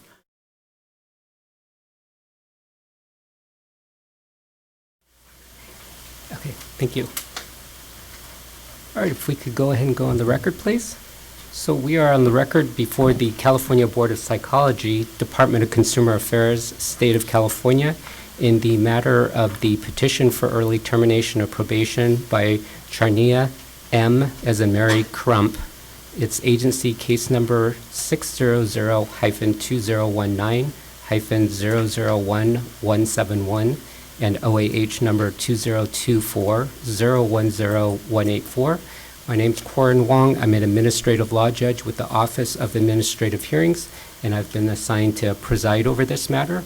To establish a quorum of the board for the record, I request that each member respond audibly after his or her name is called. Dr. Tate? Here. Dr. Rogers? Here. Dr. Kasuga? Here. Dr. Cervantes? Here. Mr. Fu? Here. Dr. Hart Sheets? Ms. Nystrom? Here. Dr. Phillips? Here. And Ms. Riscate? Here. Let the record reflect that a quorum is present. Next, may I take the appearance of the Deputy Attorney General, please? Deputy Attorney General Jade Wolanski on behalf of the State of California. Okay, and ma'am, are you Dr. Charnia M. Crump? I'm not a doctor yet. My name is just Sharnay M. Okay, Crump. thank you, Ms. Crump. Okay, so Ms. Crump, were you here earlier when I went over the procedural aspect of the previous hearing? No. Okay, so I'll tell you a little bit so you know what to expect. Shortly, Ms. Wolanski will go over, introduce the petition and supporting documents and provide a summary of the prior discipline of your license. And then the matter will turn over to you to present evidence in support of your petition and to show why your petition should be granted and probation terminated early. Did you have any additional documents you wanted to have introduced other than what's been provided to the Attorney General's office? No. Okay. And did you want to call any witnesses other than yourself? No. Okay. Thank you. And so when you present your evidence, you, of course, can testify. After you're done, Ms. Wolanski will have a chance to ask you questions. And then when she's done with her questions, you'll have a chance to provide any additional testimony you would like to provide. And then Ms. Wolanski will have another opportunity to ask you questions. And it'll be that back and forth format until both of you are done. And then the board will have an opportunity to ask you questions if they have any. After the board's questions, then I'll take closing arguments from both parties. And after that, the record will close, and then that will be the end of the hearing. The board will meet later today in closed session to discuss your petition, so you will not get a decision today. One thing to keep in mind is that the prior discipline for which your license was placed on probation has already been established, and so there's no need to rehash or relitigate it. You will hear Ms. Wolanski talk about the prior discipline during her summary, just to provide context for what brings us here today. When you're presenting your evidence, you similarly could talk about the prior discipline if you feel it's necessary to provide context to your rehabilitation. But it's important to remember that what the board is most interested in is the rehabilitation you have undergone since the license discipline. So we're not here to rehash the prior discipline. Do you have any questions at this time? No. Okay, if you have any questions throughout the hearing, just let me know and I'll be happy to answer them. Thank you. Ms. Wolanski, if you'd like to introduce your documents or provide your summary, whichever you'd like to do first. I'd like to talk about the documents first. Okay. I would like to mark and offer into evidence a list of exhibits that have been provided to the board. They have been marked as exhibits number 1 to 5. I will go through each exhibit. Exhibit 1 are the jurisdictional documents. These include the certificate of licensure, the certified copy of decision and order, and the notice of hearing. Exhibit 2 is the petition for early termination that the petitioner submitted. Exhibit 3 is the probation compliance report. Exhibit 4 is the probation file. And Exhibit 5 are additional probation documents. Thank you. Those exhibits 1 through 5 will be marked as indicated by Ms. Wolanski. Ms. Crump, do you have any objection to exhibits 1 through 5? No. Okay, those exhibits will be admitted for all purposes. Also, Ms. Wolanski, I noticed you have a request for a protective order, and just to confirm, it's for portions of Exhibit 4, specifically AGO 313 through 356 and 399 through 409. Is that correct? That's correct. Okay, Ms. Crump, do you have any objection to the request for an order sealing those records? No. Okay, so the request is granted, and I will go ahead and issue a sealing order. And again, within Exhibit 4, AGO 313 through 356 and 399 through 409 will be sealed. Thank you. Ms. Wolanski, whenever you'd like to begin with your summary. Before the board today is Ms. Crump's petition for early termination. Specifically, petitioner requests that her 5-year probation be reduced. Her probation is set to expire on August 1st, 2026. And to provide background for this case, on October 23rd, 2017, petitioner was convicted upon her guilty plea for violating Welfare and Institutions Code 10980C2M, which is obtaining public aid through fraud, a misdemeanor. Petitioner did not accurately report her income to the government to receive aid, and as a result, the criminal court placed her on 3 years probation along with other terms and conditions. And pursuant to the decision of the board in this case, which adopted a settlement agreement where petitioner admitted to the charges in the statement of issues, and she agreed to be bound by the board's probationary terms. She agreed, in addition to 5 years probation, to the following conditions: a psychological evaluation, a practice billing monitor, notification to employer, coursework, ethics course, probation costs, to obey all laws, quarterly reports, changes to employment, and that her probation would be told during non-practice. Although petitioner's settlement agreement went into effect on November 21st, 2020, her probation was told due to non-practice from December 21st, 2020 to August 31st, 2021. To date, petitioner has only completed approximately half of her probation. Today, the burden is on petitioner to prove by clear and convincing evidence that her probation should be terminated early. And as set forth in the board's disciplinary guidelines, it is petitioner's responsibility that she shows sufficient proof of rehabilitation and that she is safe to practice for the consumers of California. And today, petitioner's evidence will not show that she has sufficiently shown rehabilitation, And so it is in the interest of justice and public safety that the Attorney General's office requests and recommends that her petition today be denied. Thank you. So, Ms. Crump, now's your opportunity to testify. If I could have you raise your right hand, and I'll swear you in.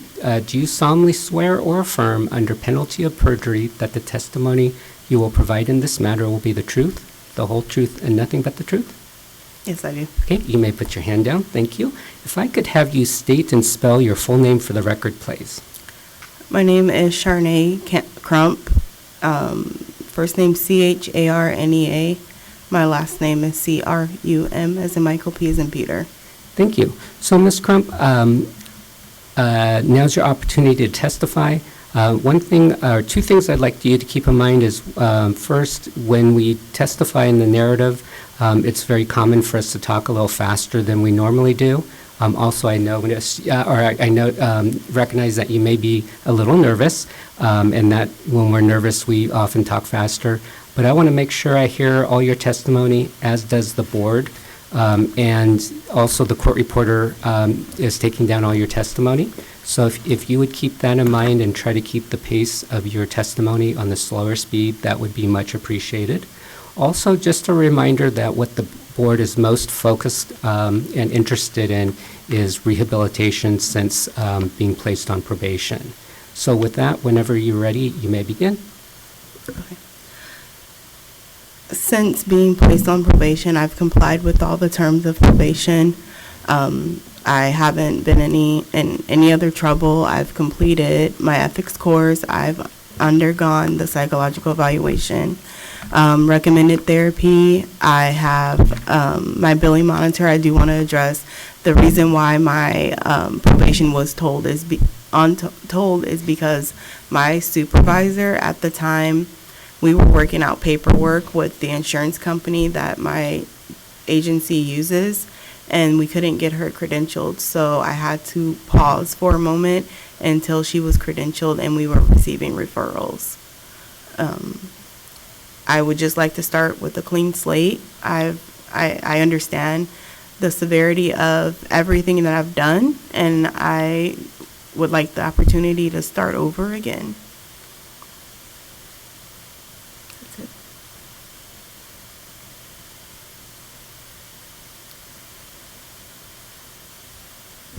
Okay, thank you. Ms. Wolanski, anything on cross-examination?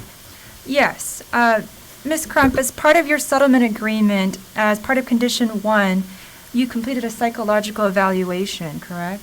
Yes. And can you please turn to Exhibit 4 in your binder, page 323. I'll give you a moment to turn to that page.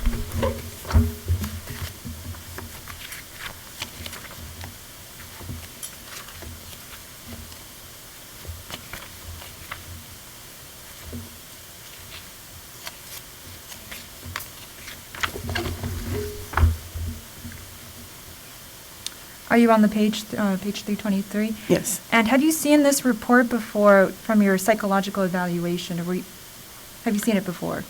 I saw the report when you guys gave it to me. So after she conducted the evaluation, I wasn't given a copy of the report. And I want to talk to you about the specifics in this psychological evaluation. Can you please go to paragraph 4 of page 323? Yes. In it, it says, quote, in 2016, she got a letter in the mail about not reporting her income, quote, and you said to her, to your psychological evaluator, quote, I think my ex told on me he was all drama, quote. Can you please explain today what you meant by that? I would like to make a statement about the evaluation itself. When I had the opportunity to look at it, there were a lot of inaccuracies, especially the one that we're speaking about right now. During that time, and just to provide more background, I was in a unhealthy relationship, and during that time I also lost my father, which was basically almost my only parent.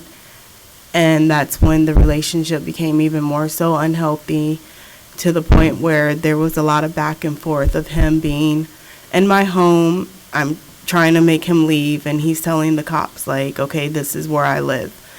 I gave the evaluator a lot more detail than what I'm providing right now. And throughout this report, she took very small pieces of what I said, and as well as rewording things. In that instance, at that point, my ex was not supposed to be living with me, at which him, and I believe also my mother, told the office that he was living with me, and I did not report his income. And But that's my belief. I'm not certain about that. And Ms. Crump, on the same page, on the last paragraph, when the evaluator asked you about your conviction, you had said you had not told the board about the legal issue, quote, because nothing had happened, quote. Can you please explain today what you meant by that?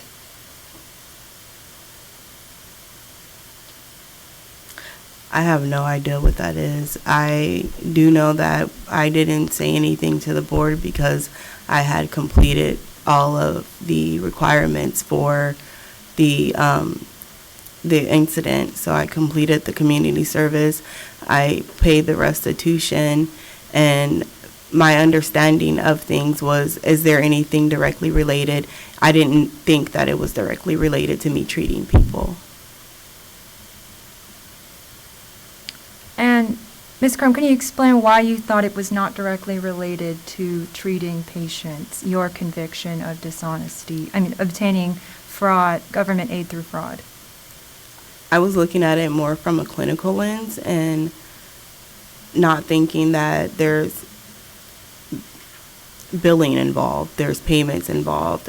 I was looking at it from the lens of I'm going to be providing services, not so much as handling the back end of things.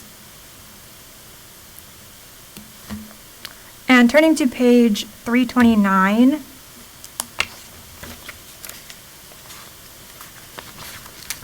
paragraph 2, the psychological evaluator stated, "It is my opinion that she has been minimizing her fraudulent behavior and insufficiently appreciative of the importance of knowing and following board regulations." Ms. Crump, do you have a response to that today?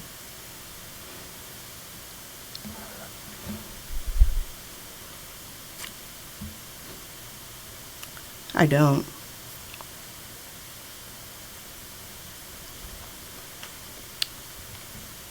My next question, Ms. Crump, is, given your prior conviction for falsely reporting your income, what assurances to the board can you give that you will not reoffend? Since then, I have gone through counseling. I've identified some of the stressors that I was previously going through. I've had the opportunity not only to grow as a person professionally, but also personally. I was able to identify unhealthy trends and address them as necessary. I take full responsibility for everything that I've done. There's nothing that I can give you tangible that I can say because of X, Y, Z, I'm not going to do something. It's more or less through a lot of counseling, through going to different professional development, personal development, and just growing altogether as a person. There's no reason for me to reoffend. And I mean, like I said, I understand the severity of what I've done, and I understand the severity of just not being transparent, and that's all that I have.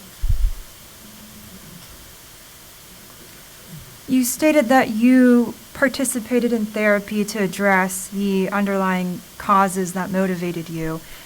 Turning to page 49, Exhibit 2.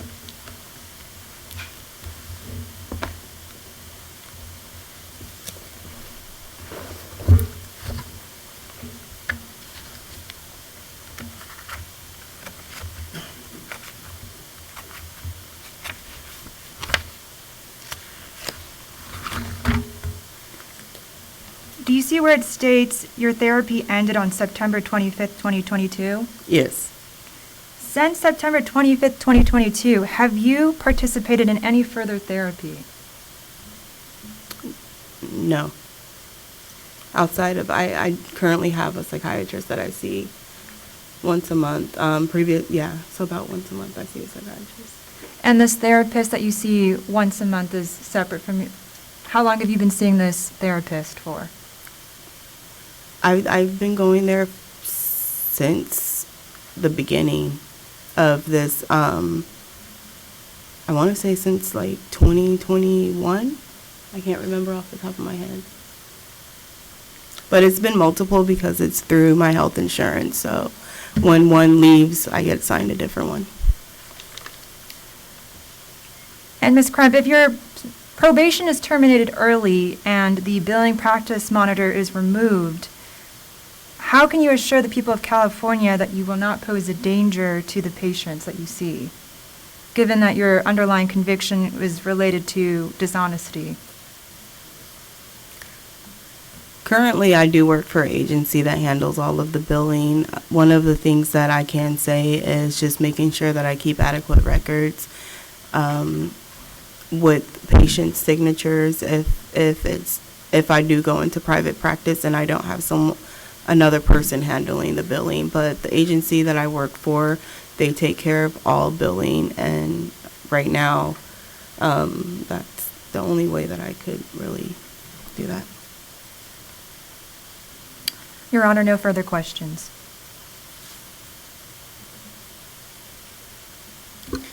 All right, thank you. Ms. Crump, do you have any other testimony you would like to provide on your behalf? Yes, I do want to make note that when I did have the opportunity to read the psychological evaluation, I saw there was a lot of inaccuracies in it. I didn't want to address that here, per se. However, sorry, let me get to the pages. There's a lot of inaccuracies. And I honestly, with all of that, I feel as if she didn't document things appropriately to where she could have given a full opinion about me, a complete, well thought out opinion. Sorry, I'm looking for there's a page where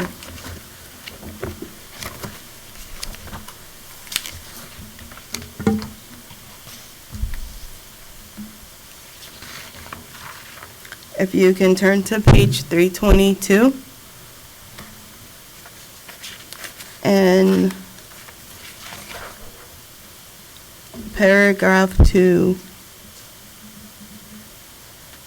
It states that I've had my first severe depressive episode in 2014.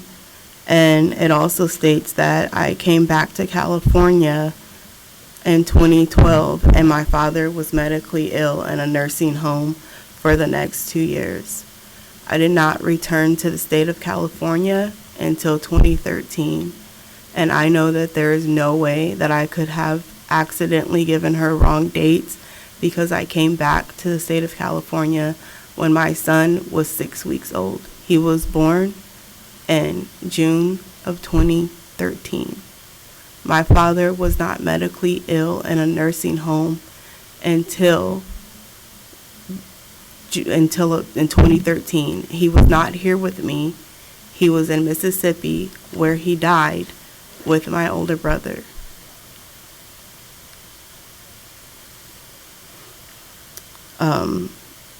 I left my dad before I gave birth to my son. I sent him with my brother. So that's one inaccuracy.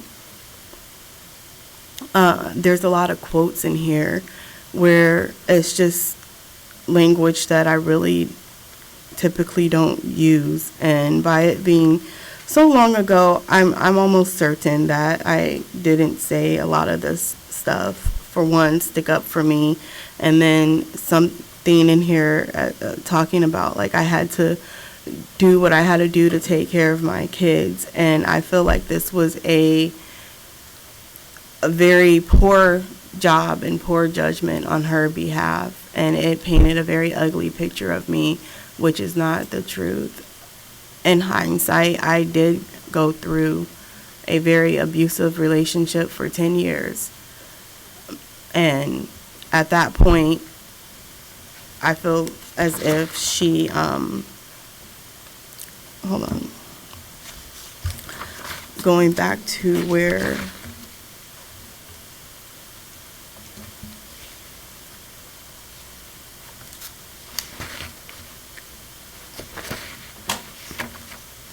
I'm sorry.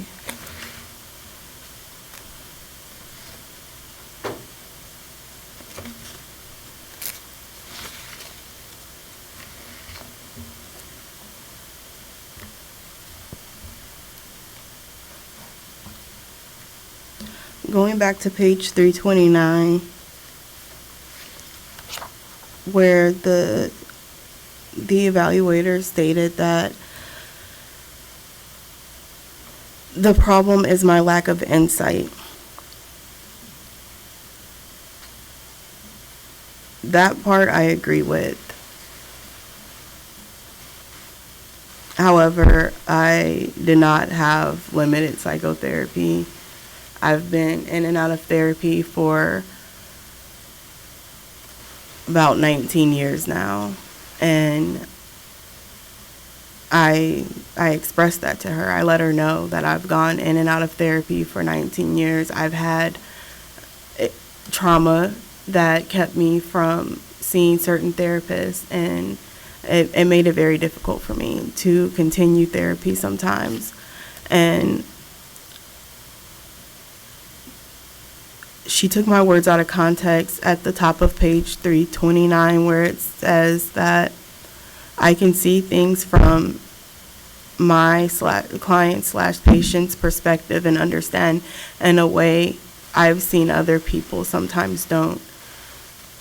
That was taken out of context. Growing up, I lived in a lot of different places, and I've had the opportunity to see things from wealthy people to very poor people, from people that struggled with an array of disabilities. And I feel like as a clinician, I can understand all aspects of someone's life and take those things into consideration. So it's very disheartening to see that she took a lot of what I said and turned it into something completely different.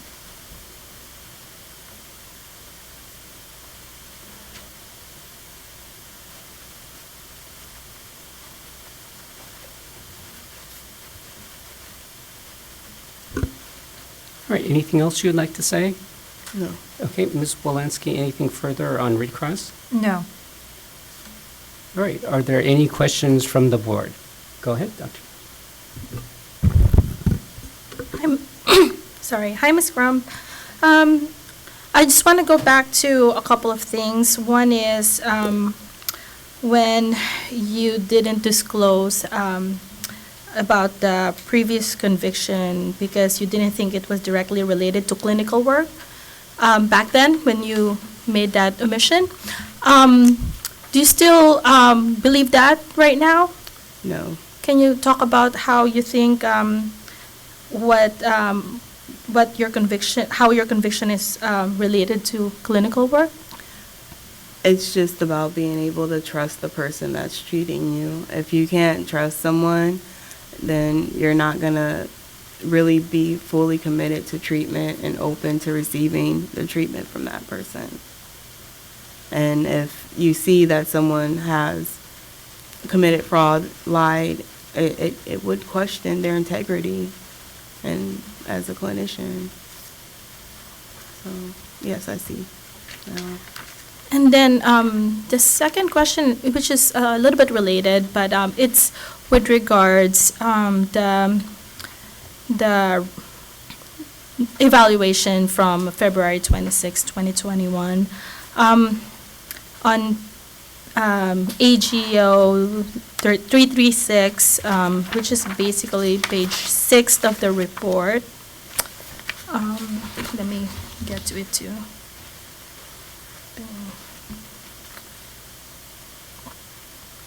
And this is with regards the what you're talking about, the opinion of, the opinion with regards to your insight. Let me just get to it again.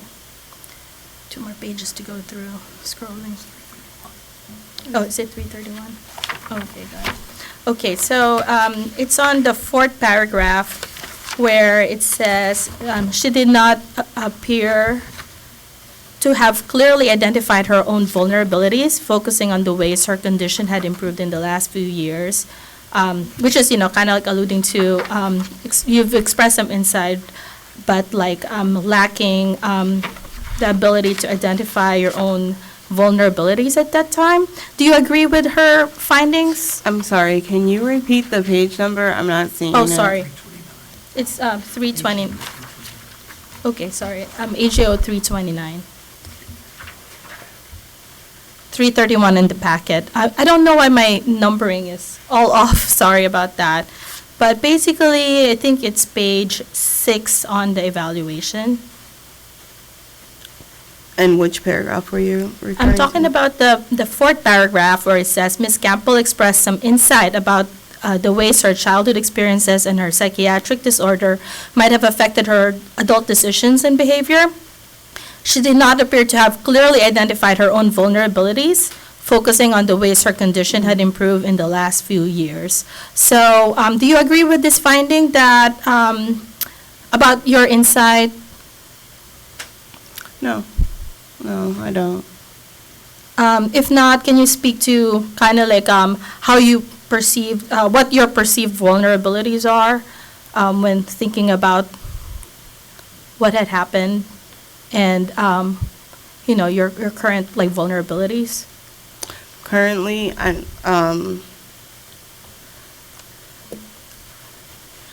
so I do know right now, I'm sorry, you guys, I'm very anxious, but as far as the instance where everything happened, that was one of the most, I don't even know, it was the worst time in my life.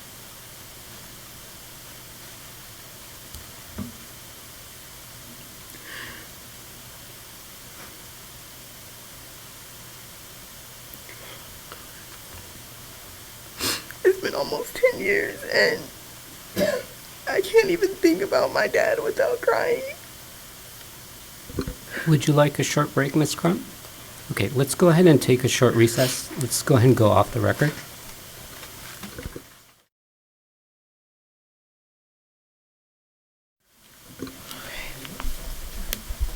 Are you ready to continue, Ms. Crump? Yep. Okay, thank you. So let's go ahead and go back on the record. Oops. We have one board member step out, so let's go ahead and wait a little bit longer.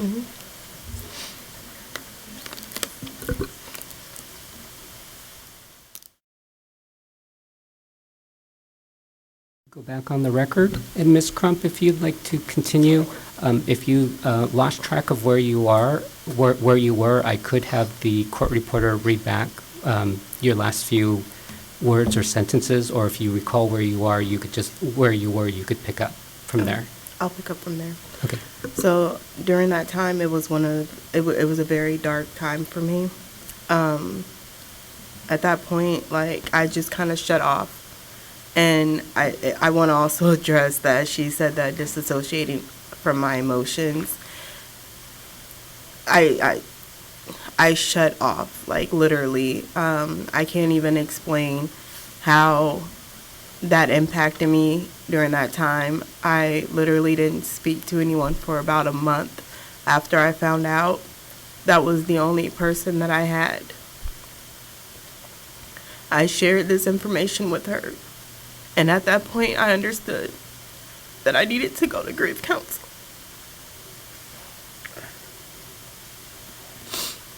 During therapy, I addressed that.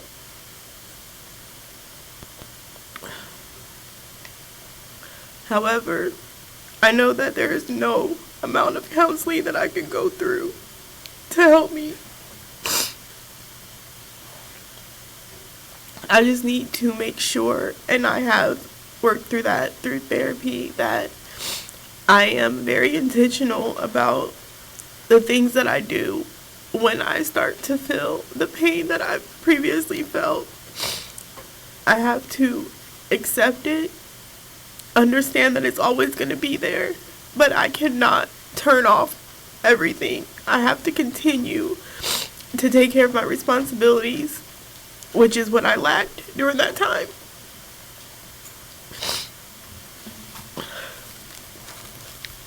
Which is why I don't agree with what she's saying. She took one instance, one very dark instance of my life and turned it into that. And that's not who I am. There's a lot of things in here that she turned into something completely different from who I am. I can't remember exactly what page, but there was a statement about how she found it to be amazing that I made it this far in school, living with an abusive husband and going through the things that I went through. But she failed to mention that I made it because of my dad. And he was always there to support me through everything. So I didn't take all the credit. I let her know where it came from. With that man's support, it's the reason I'm even able to sit here and defend a license that I honestly, I feel like I deserve it, but I understand that I made horrible decision and I lacked insight on what was going on. Even after his death, resurfaced trauma, and I let her know that as well. Where he was, I couldn't go because of trauma, so I didn't even get to go to his funeral.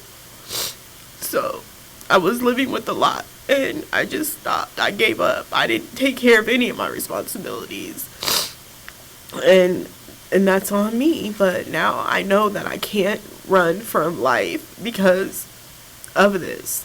I have to live with it forever, but I'm able to do that. I have a great support system. I have a new husband that's really supportive of me. He's literally in the parking lot waiting for me right now. I have a great support system with my colleagues. They're my friends. They're my second family. They understand everything that I went through. They're supporting me through this entire process.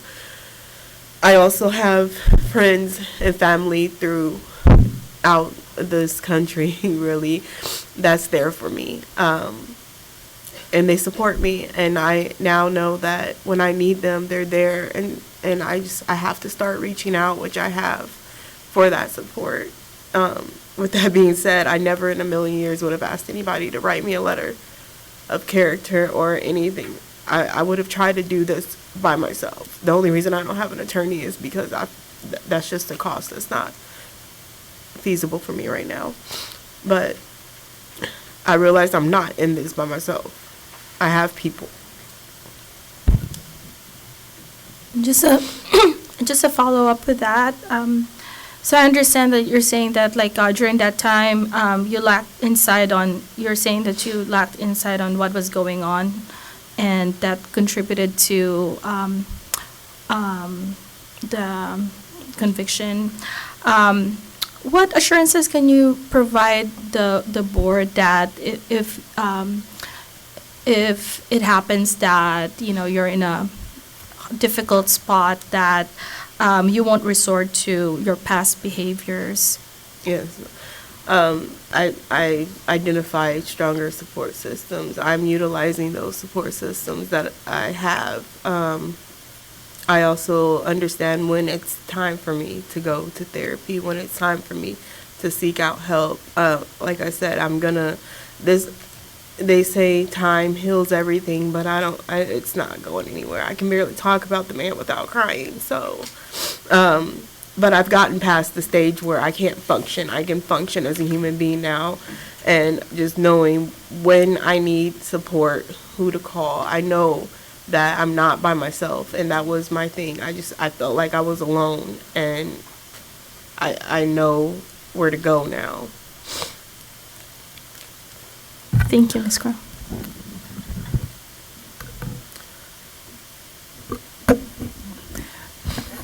Hello, and thank you for being here. I know it's difficult. I have a quick question, and you just said it, so I just wanted to jump on it. You said you know when it's time for treatment, or you know when it's time for therapy. When is that time for you? Is it now? Is it in the future? For me, it's ongoing. Like, when I see that I'm struggling a lot, there's a lot of anxiety, I know that it's time for me to go talk to somebody. I reach out to, I have my psychiatrist, which is actually still once a month, so I have the opportunity to talk then. I did fade out of therapy because of the ability for me to, just kind of, she felt like I should have been done way before we ended sessions, but I took it upon myself to continue so that I can make sure that I have everything, all the working tools that I need. So in the future, I can identify times where it's like, okay, this is too much for me. I need to go seek help. Okay, thank you very much.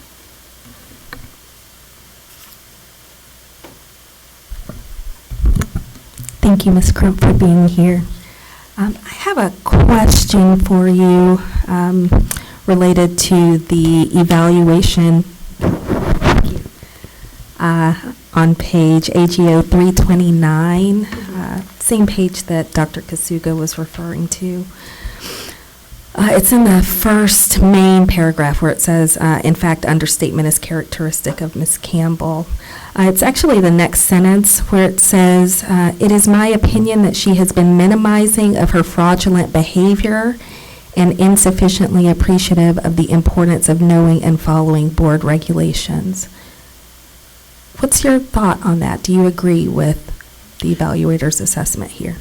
No, and actually when I read it, I understand the reason why, but I wish I would have had the opportunity to go over this with her. I know that most of the time you do have the opportunity to go over your psychological evaluation with the examiner, as well as ask questions and have them explain things to you. I don't really understand where she would get something like that from. Honestly, I was shocked when I read this. Part of me is like, did she write over someone else's? Did she get notes mixed up? Because I have no idea. Not at one point in time do I feel like I downplayed anything. And I greatly understand the severity of everything, and I understand, like, there are I wasn't even expecting to get probationary license, I was upset with myself that just that one thing led to me possibly not being able to do what I dreamed of doing. So I definitely didn't downplay anything, so I have no idea. Okay, that's helpful. And just as a follow-up question, could you talk a little bit about what your experience has been like on probation? Some people see this as a really punitive, harsh measure. Other people see it as an opportunity to learn and grow and evolve. So could you talk a little bit about what your journey has been, both personally and professionally, during this period of probation? I appreciated the journey. I had the opportunity to learn a lot of things. I've also had the opportunity to, I don't think that I would have necessarily gone to get CEUs as of now if I wasn't forced to go. But I appreciate the things that I've learned through it. I feel like that it gave me the opportunity to grow as a clinician and as someone who does have issues herself. I get to learn from that as well, to apply it to myself, just having more insight. And it's holding me accountable, making sure that I'm doing everything that I need to do, and it gave me practice to do so. So, okay, thank you so much.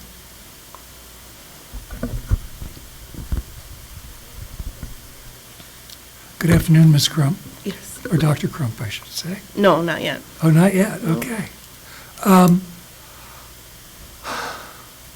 On the final page of the evaluation, at the AGO 330, Our recommendations make that you pursue weekly psychotherapy for a period of 6 to 9 months. You see where that is? Mm-hmm. Okay. And if I understand your report, the report from your therapist, you attended therapy from September of 2021 to 2022. So for about a year. Mm-hmm. I'm a little confused about the frequency of the therapy. How long did you go for once a week? That I'm not sure. I know that once again, I did not see this report, and I'm not sure. I believe it was given to her.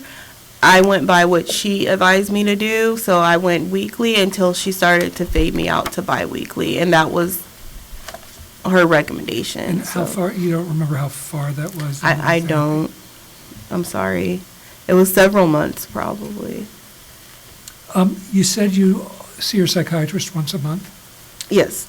Is that for purposes of therapy, or is that for purposes of psychopharmacology? It's both, I guess you can say, because I'm not there for like just 15 minutes. I actually have like a section with her. For how long are you there then? About 40 minutes. One final question. If you could look at AGO 43.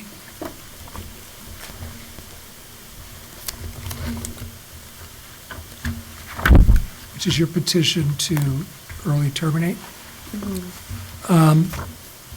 Under item number, I'm sorry, I'll wait for you to get to. Under item number 2, you talk about what support systems you would have, et cetera, et cetera. The last sentence of that says, I have created action plans and review them regularly with the people in my support system. Mm-hmm. Okay, can you outline for us those action plans? So as of right now, like off the top of my head, one of the things that I told you guys is the person that I work for, she's a huge support system and believes in like professional growth and as well as personal growth. We set goals for ourselves. One thing is we have like our 1-year goal, our 3-year goal, 5-year goals. So we set goals for ourselves. We are holding ourselves accountable. One of my goals was to make sure that I completed my dissertation, which I did, and I turned it in. So I'm in the process of getting my edits and scheduling my defense. Another goal that I had professionally was to do this, to request to be off of probation. And so I turned in that paperwork. During the time that I was on probation, I was actually able to request early termination in November, and I was not comfortable doing so. I was afraid, and that was something that I discussed with her. My goals change. My action plans change depending on what my goal is. Okay, what about your action plans for purposes of not finding yourself in the place where you made the mistake before?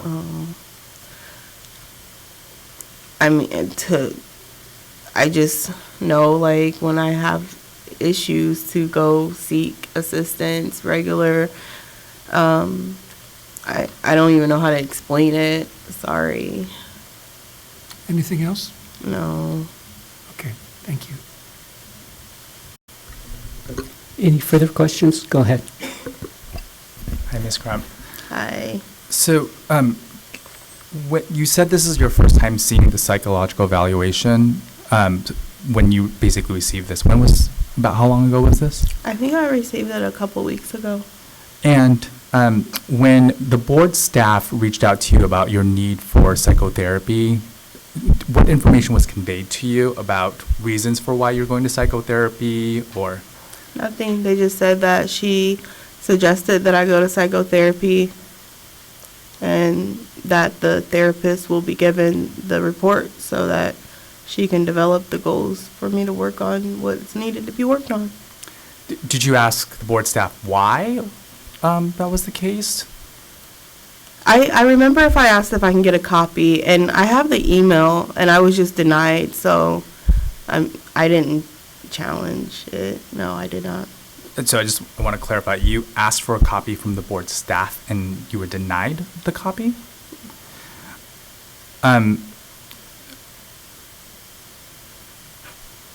One of the things about can you turn to AGO 346, please? This is your psych eval.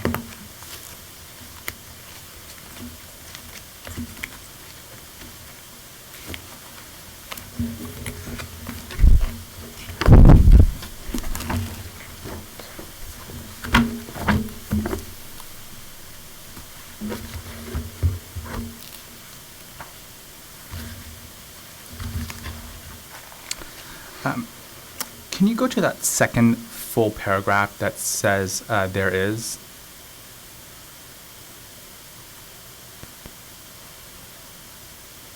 There is a problem with her lack of insight into the way her history has affected her. Mm-hmm.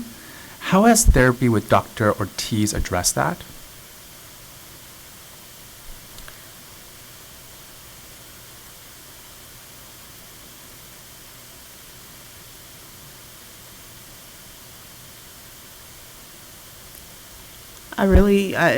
I'm gonna have to disclose some stuff that I'm not comfortable disclosing. Understood. Let me ask a separate question related to what Dr. Rogers had asked. How have you, on your probation, what's the connection you've learned from the events leading to your conviction and to your responsibility as a practitioner and providing care for people? I'm sorry, can you reword that? I'm not sure I understand the Sure, it was question. inartfully worded. One of the questions asked on your probation, your petition, excuse me, is how your actions in the past are connected to your practice as a future psychologist. Okay. So my actions in the past is just making sure that I'm able to remain trustworthy. Like I said previously, if you can't trust someone, then you're going to question their integrity. And just making sure I'm holding myself accountable for everything, including my own emotions.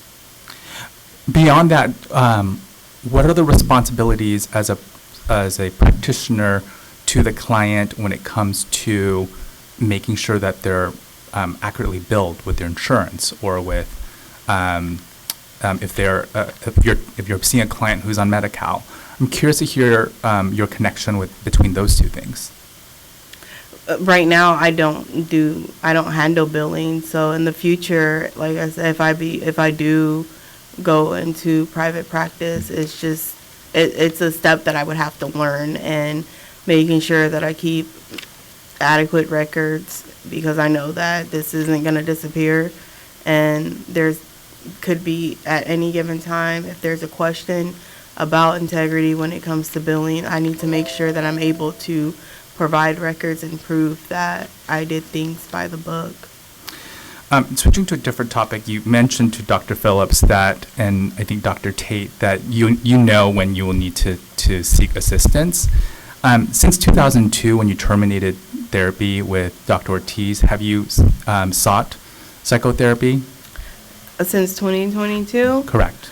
No, not really. I've been okay, and like I said, I have my psychiatrist once a month, which I do have the opportunity to talk to them. I have I have other support systems, so actually, no, I haven't needed to reach out for therapy as of yet. And finally, what are some of the coping mechanisms that you've developed as a product of your time in therapy? I mean, I really can't say. I just know that like I said, I depend on the supports that I have. Like, I didn't talk to people. I used to shut off.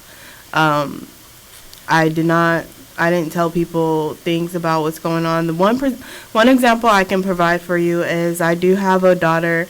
She's my first daughter, and she recently became an adult, but during the latter years of her teenage life, it was just a lot going on.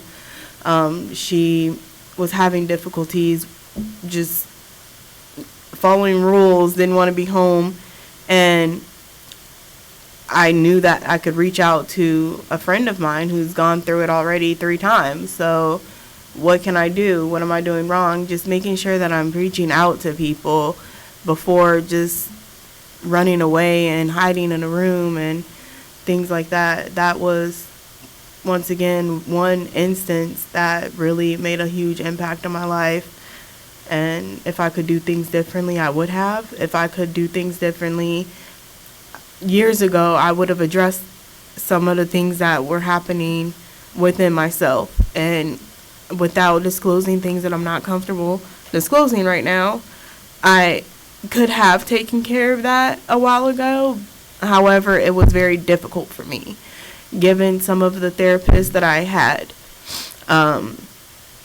I could not, sorry, I couldn't, you know, it's just some trauma in the past that I could not work through, and it affected me in very many ways, including up into when I lost my father. That trauma stopped me from going to say my final goodbyes. And that's a part of when I know when I need to go. And I'm so sorry, you guys. I'm not comfortable disclosing it, but I understand and I see the signs of that particular situation, and I know when it's time for me to go seek out therapy, even if it's just 1 session or 2 sessions. I know. Can you turn to AGO 400, please?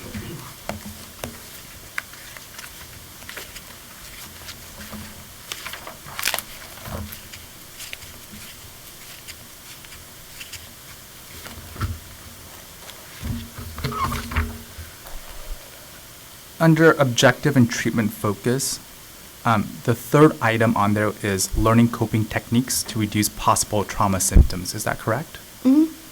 So I'm curious, going back to my earlier question, like what are some of the coping mechanisms you've learned? Can you share a little bit more about when you said I don't know? Okay. Am I allowed to point out an item in here without sharing it publicly?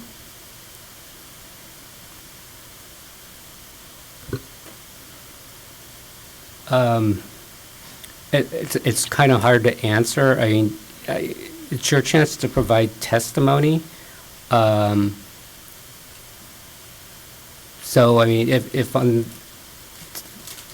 it sounds like it might be partial testimony. So if it's not complete, then All right. it's just hard to understand. Okay. If that makes sense.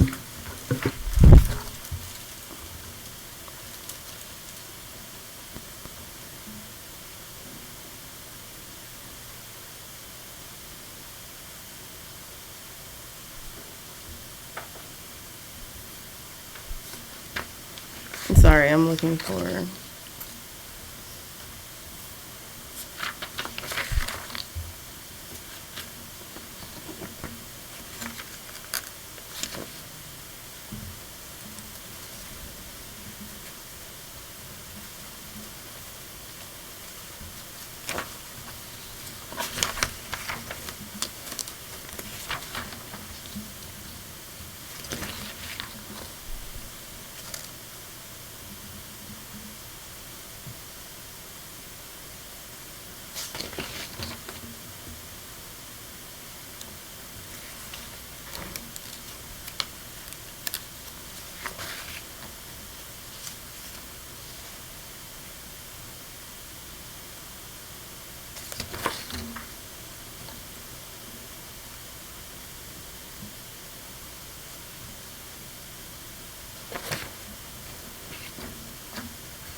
All right, page 320.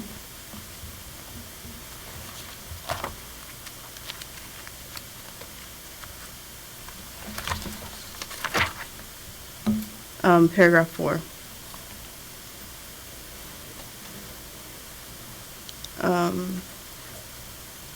my previous post-traumatic symptoms included nightmares, and later in my life, it affected relationships. And one thing, like I said, that's given that statement is one of the reasons why at some given points when I was given a man for a therapist, it was very hard for me to go through therapy. That's where the inconsistency of therapy comes into play. It also affected the way that I looked at people in response to having men around my daughters. That person resided in the same place that my father resided, which made it difficult for me to be there the final years of his life. It also brought back a lot of trauma. So in dealing with that and dealing with grief, I understand now that there are things that's going to trigger me when I start to see things that normal human being wouldn't see. When I feel like a comment was out of line and it's just like, am I overthinking this? Am I thinking too hard? And those are things that send me to therapy. Those are things that make me feel like I need to go talk about this again. I need further support in this area. That's pretty much one of the biggest triggers for me. And like I said, I see it now. I didn't deal with it in the past. I dealt with it. I'm consistently dealing with these things. And I'll continue to do so. That's all for my questions, and thank you, Ms. Crump. Mm-hmm.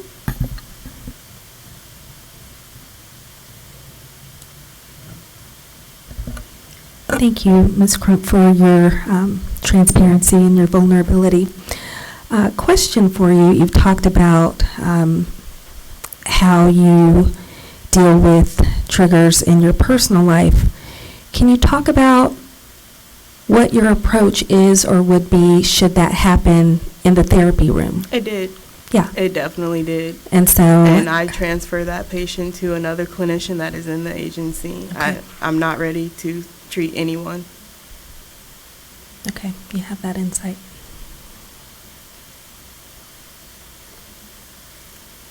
Thank you. Mm-hmm.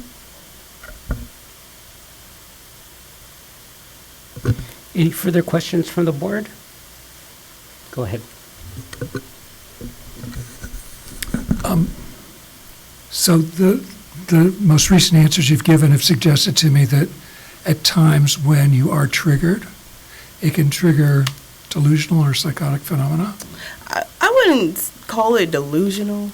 That's that's a strong word. So I can give you an example of one thing is like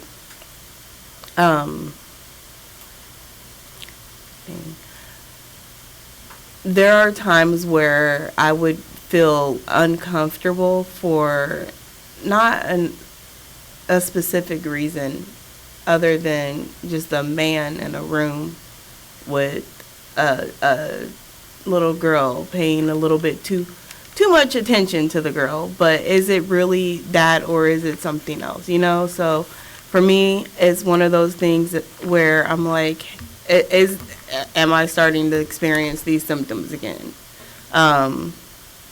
I didn't necessarily, I didn't let my daughters go anywhere with men that I didn't know. So if their friends' dads had to take them somewhere, they weren't allowed to go. So it's things like that. If I start to stop my daughter from going somewhere, my oldest daughter, she's an adult and that's not a problem. But if I start seeing that I'm like overly protective of my youngest daughter, like, oh, you can't go because their dad's taking you, then I need to go talk about it.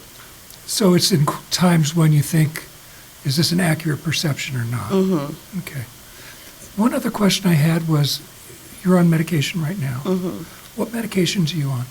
I'm currently taking Lamictal and Adderall. So my current psychiatrist, after meeting with her, she doesn't really believe that I have bipolar. She think it was misdiagnosed for ADHD. Okay. Thank you. All right, any further questions from the board?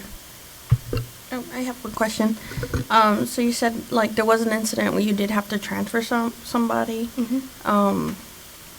And so my question is more like, in that moment, what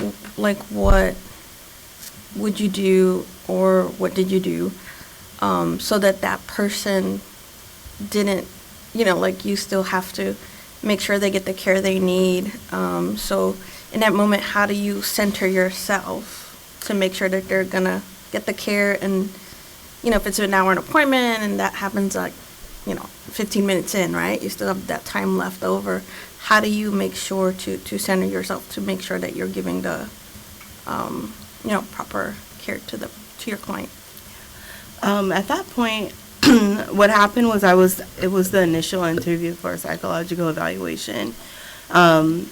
The client's parent was present. There was not very much information given in the beginning other than possible, I don't know if you guys are familiar with insurance companies, but they sent over, hey, this person could possibly have autism. And so when I was speaking with them, I further learned, it was about 5 to 10 minutes into the conversation, that there was an issue with sexual misconduct.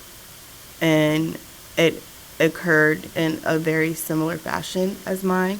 However, I put my own personal issues to the side. I continued to gather the information needed. I took Mom's statement. I asked Mom to leave so that he's able to provide me his feedback on the situation and what he saw. I took down all of his information. Mom was not comfortable talking about the situation altogether, but she did want to provide consent so that we can receive the information from therapists that he was seeing and things of that nature. So I gathered all of the information that was needed, and at that point, I consulted with my supervisor at the time. I let her know this is the situation and this is how I'm feeling about the situation, and her advice was to transfer to a clinician, the other clinician at our agency.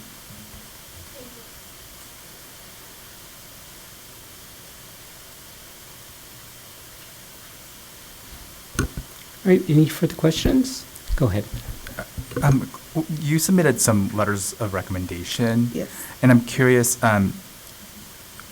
what was the context by which the individuals were being asked to submit these letters of recommendation?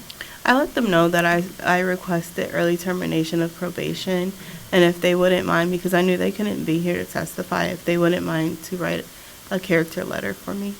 And they're aware of the nature that led to you being placed on probation? Yes, that was a part of the agreement. These people, I'm sorry, they're my employer and my supervisor for psychotherapy. So Great. they're all aware. Thank you. Mhm. All right, any further questions from the board? All right, hearing none, I'll take closing arguments. Ms. Walensky? Thank you. Members of the board, Ms. Crump has complied with her probation terms and conditions. However, again, mere compliance is not evidence of rehabilitation. In her underlying conviction, she failed to accurately report her income. And again, when she applied to become a psychological associate, she did not completely disclose that conviction because, as she stated during this hearing, she felt that it was not relevant. And the disciplinary guidelines recommend 5 years of probation, and at this point, she has only served approximately half of that time. It is the opinion of the Attorney General's office that petitioner should still be monitored, and so we ask this board to deny this petition today. The board should consider the rehabilitation factors as set forth in California Code of Regulations, Title 16, Section 1395. First, the nature and severity of the underlying act. Second, evidence of any subsequent acts subsequent to the crime that could be cause for a denial. Third, the time elapsed since the time of the crime. Fourth, has the applicant complied with the terms of her probation? And fifth, any evidence of rehabilitation, most importantly. And with that, I submit. Thank you. Ms. Crump, your closing argument? I really don't know how to provide evidence of rehabilitation other than that I complied with everything that was suggested. And I am continuously working on myself as a professional and a person. I do understand how important it is for me to make sure that I'm completely transparent, which is one of the reasons why I decided to share additional information with you guys today. That is a very difficult topic for me, and I'm still, working with that, and I don't usually let people know, but I understand that sometimes you have to own things even if it's not pleasant. So even if my termination, the petition for my termination isn't approved, I would like to know what further steps can I take to ensure you guys that I'm not going to reoffend.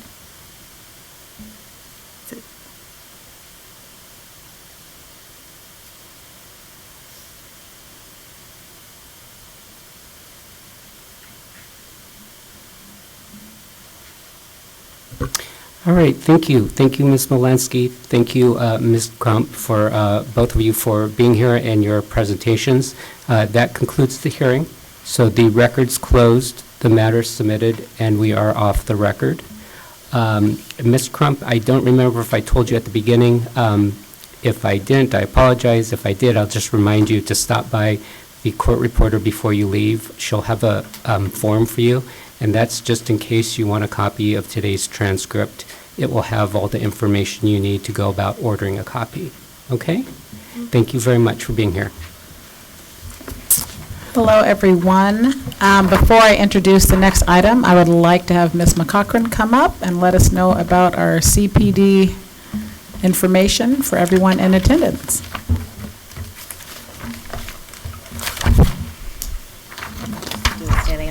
Hi, so those attending today get 6 hours credit. It'll be under category 1, attendance at a board meeting, and you put today's date for a board meeting and then 6 hours. And don't forget to sign out before you leave. Thank you. Thank you. And also, before I introduce the next item, tomorrow morning, we will start at 9 a.m. We will immediately call the roll and then go into closed session. I hate to put a number on it, but I'm going to say, 30 to 45 minutes of closed session, and then we will resume our agenda. The board will now meet in closed session pursuant to Government Code Section 11126C3 to discuss disciplinary matters, including petitions for reinstatement, modification, or early termination, proposed decisions, stipulations, petitions for reconsideration, and remand. We will not be coming back to open session. So thank you. Hope to see everyone tomorrow morning.